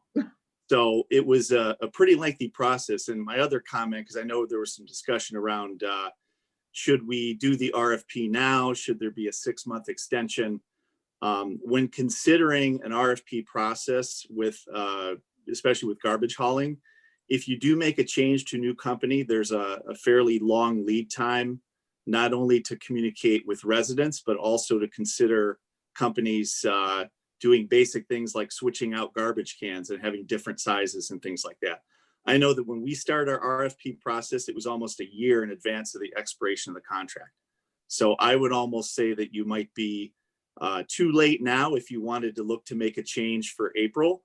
So I think, you know, the 6-month option at least provides some guidance, but I still think it would be, from a timing standpoint, good to do an RFP now if you're going to, because it will take that long to get bids from companies. And if you do decide to make a change, there's a transition time, which is no small feat. Take it from me on that one. So just wanted to provide some comments on that, having been through that process myself. That's very helpful. Yes, thank you. So we're That's doing, very yeah, helpful. so we're doing the 6-month extension and the RFP now, so.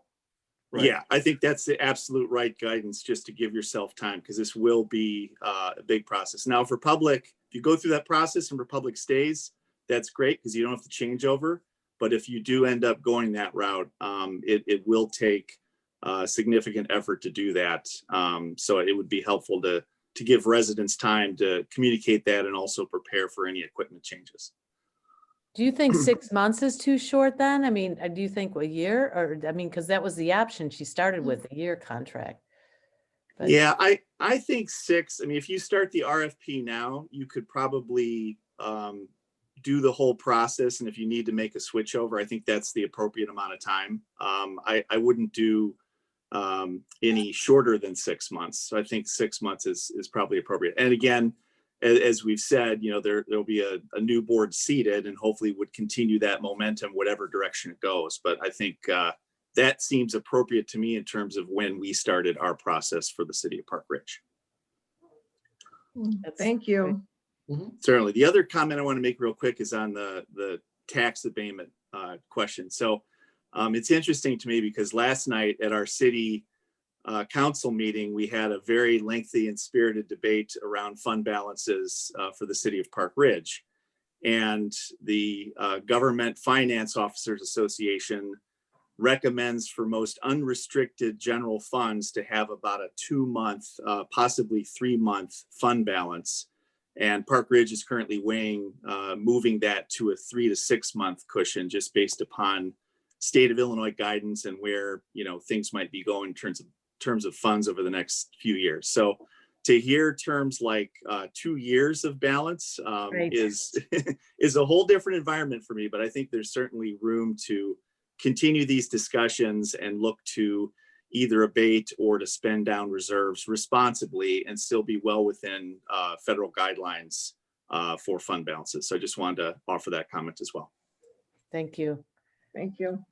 And to that point, Roger, I think that's why we've talked in the past about coming to an agreement. And I think for the next board meeting, I would like to propose that we actually make a decision on what we think the appropriate length of time is for, you know, us to have a fund balance of, you know, how long it should be. If it's like a year's worth, or I think, you know, we've got some decisions to make on that, because then it will be an easy decision to make.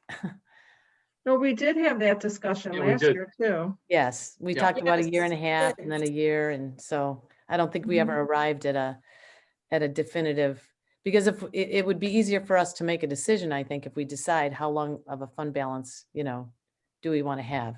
Because that's how all the other units of government around us do it. They have 3, 6, or 9 months. You know, I've never heard of anybody having over a year's worth, but we do. Well, we're in a really nice position to actually consider it. I don't think everybody has that healthy of a surplus, and right. So we don't even have that option.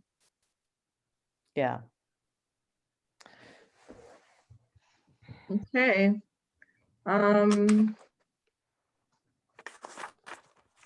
So that's it. There's no old, I have a public participation. Yes, Trustee Jones.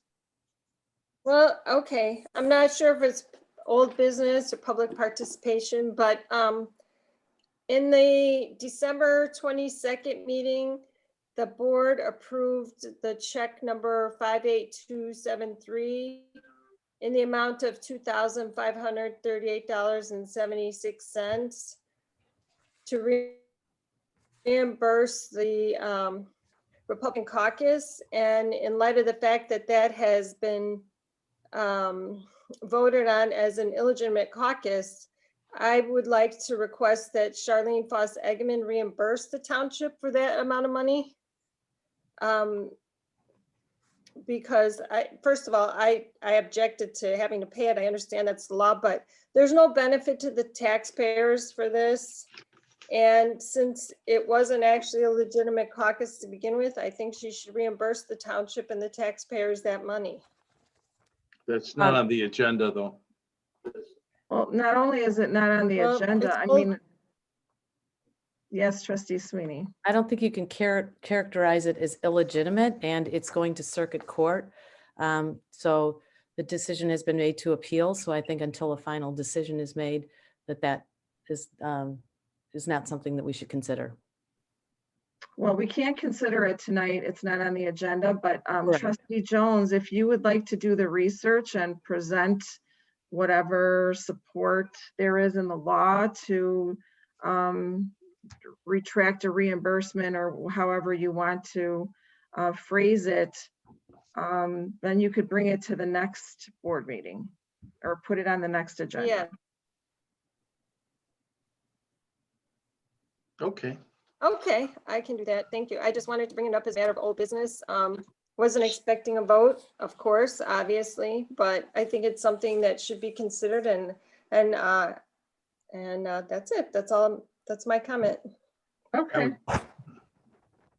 Any other participation, public participation?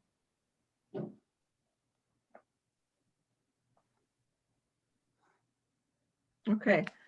I don't see any requests for public participation. We do not have any old business that I'm aware of. It's not on the agenda.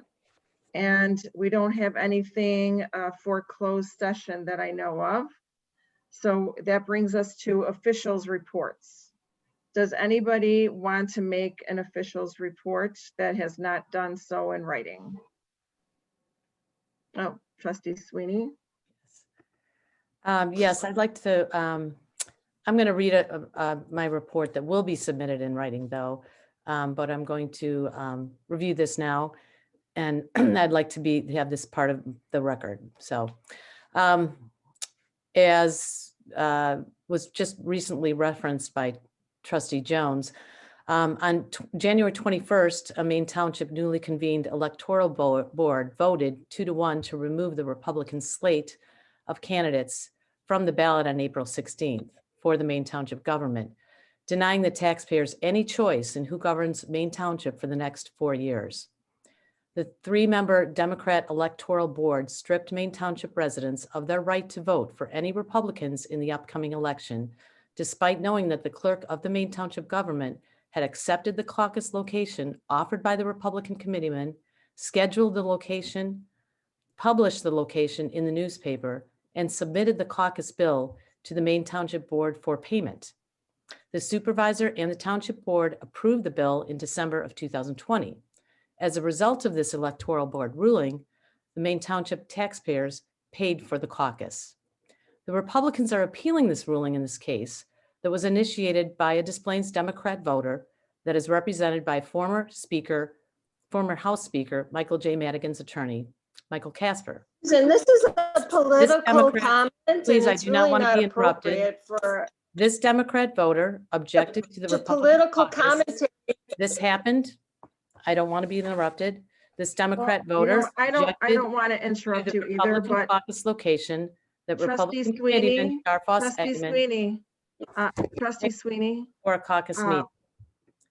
Yes. It really This does is a not take political the form. commentary. Trustee Jones, let me just speak as a chair. It really isn't an official's report. So I understand that you want to repeat what Shar put in the paper, but that's really not your official's report. If you have an official's report, please make it. This is part of my report because I'm a duly elected trustee of Maine Township. And I mean, are you saying that I don't have a right as under First Amendment and freedom to speak? But it's a and submit. Susan, which is not. No, I'm not Okay, saying. my point is this: I am going to submit this because this was a public matter and this was something that we paid for. So I think the residents of Maine Township. What are you talking about? I don't know. I mean, you're mixing. We had a I am hearing. saying that the taxpayers of Maine Township paid for this, and we are the governing body. The caucus. So it was a matter of public. What are you board, referencing? What did we pay for? We paid for the caucus.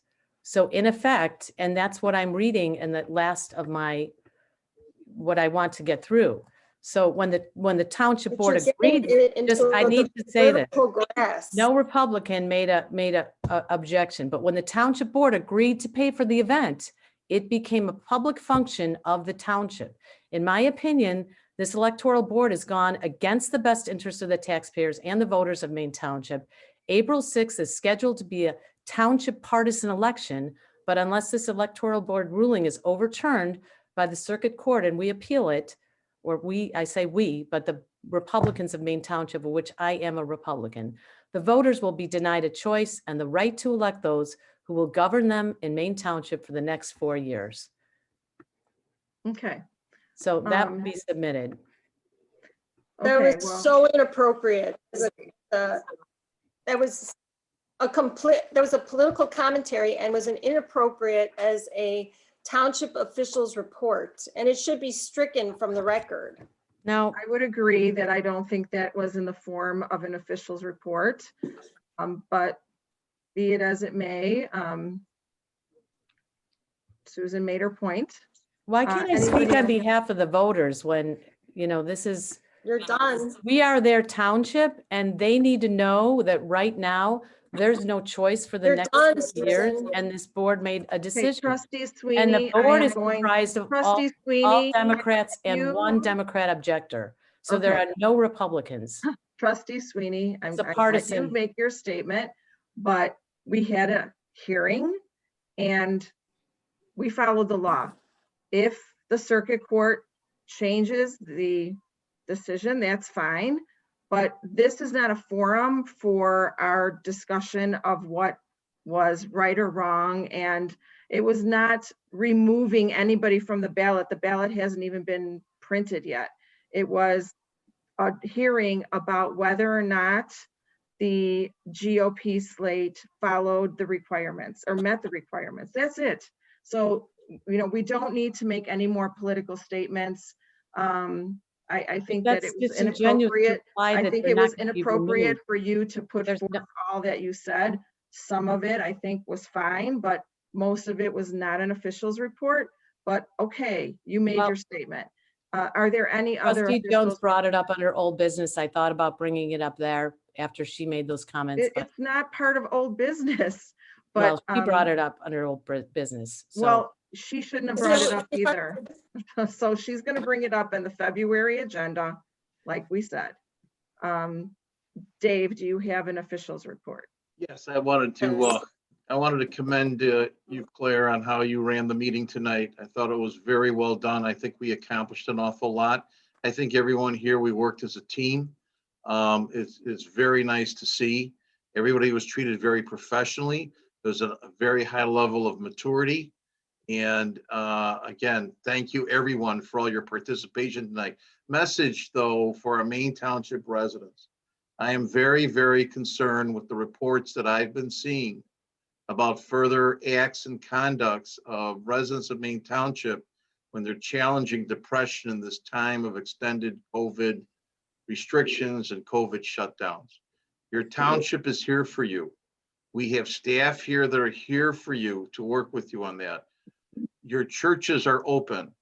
My church, St. John Breeboff in Niles, we're open. We're here for you. The school is open. Please reach out because there are people that care. I may have never met you a day in my life, but please, if a phone call, an email, reach out to us. We're here. We're here. Let's see if we can continue with the new year. Let's try to bring down some of the conduct that I've been hearing about, which is just so absolutely sad. We've had some losses and some tragedies, and let's see if we can bring light. A lot of people talk about a dark time period for our we have a winter darkness. You can be the light. It's the one candle in the night that draws everyone's attention. So let's smile, let's be positive, let's get outside, walk around a little bit, get some air, play in this, have a good time in the snow with the snow angels. We're going to get through this pandemic thing. And remember, your churches are here for you. The Knights of Columbus are here for you. We have fantastic services through the township for you. Please reach out. Thank you. Thank you. Anyone else? Kim, do you have any?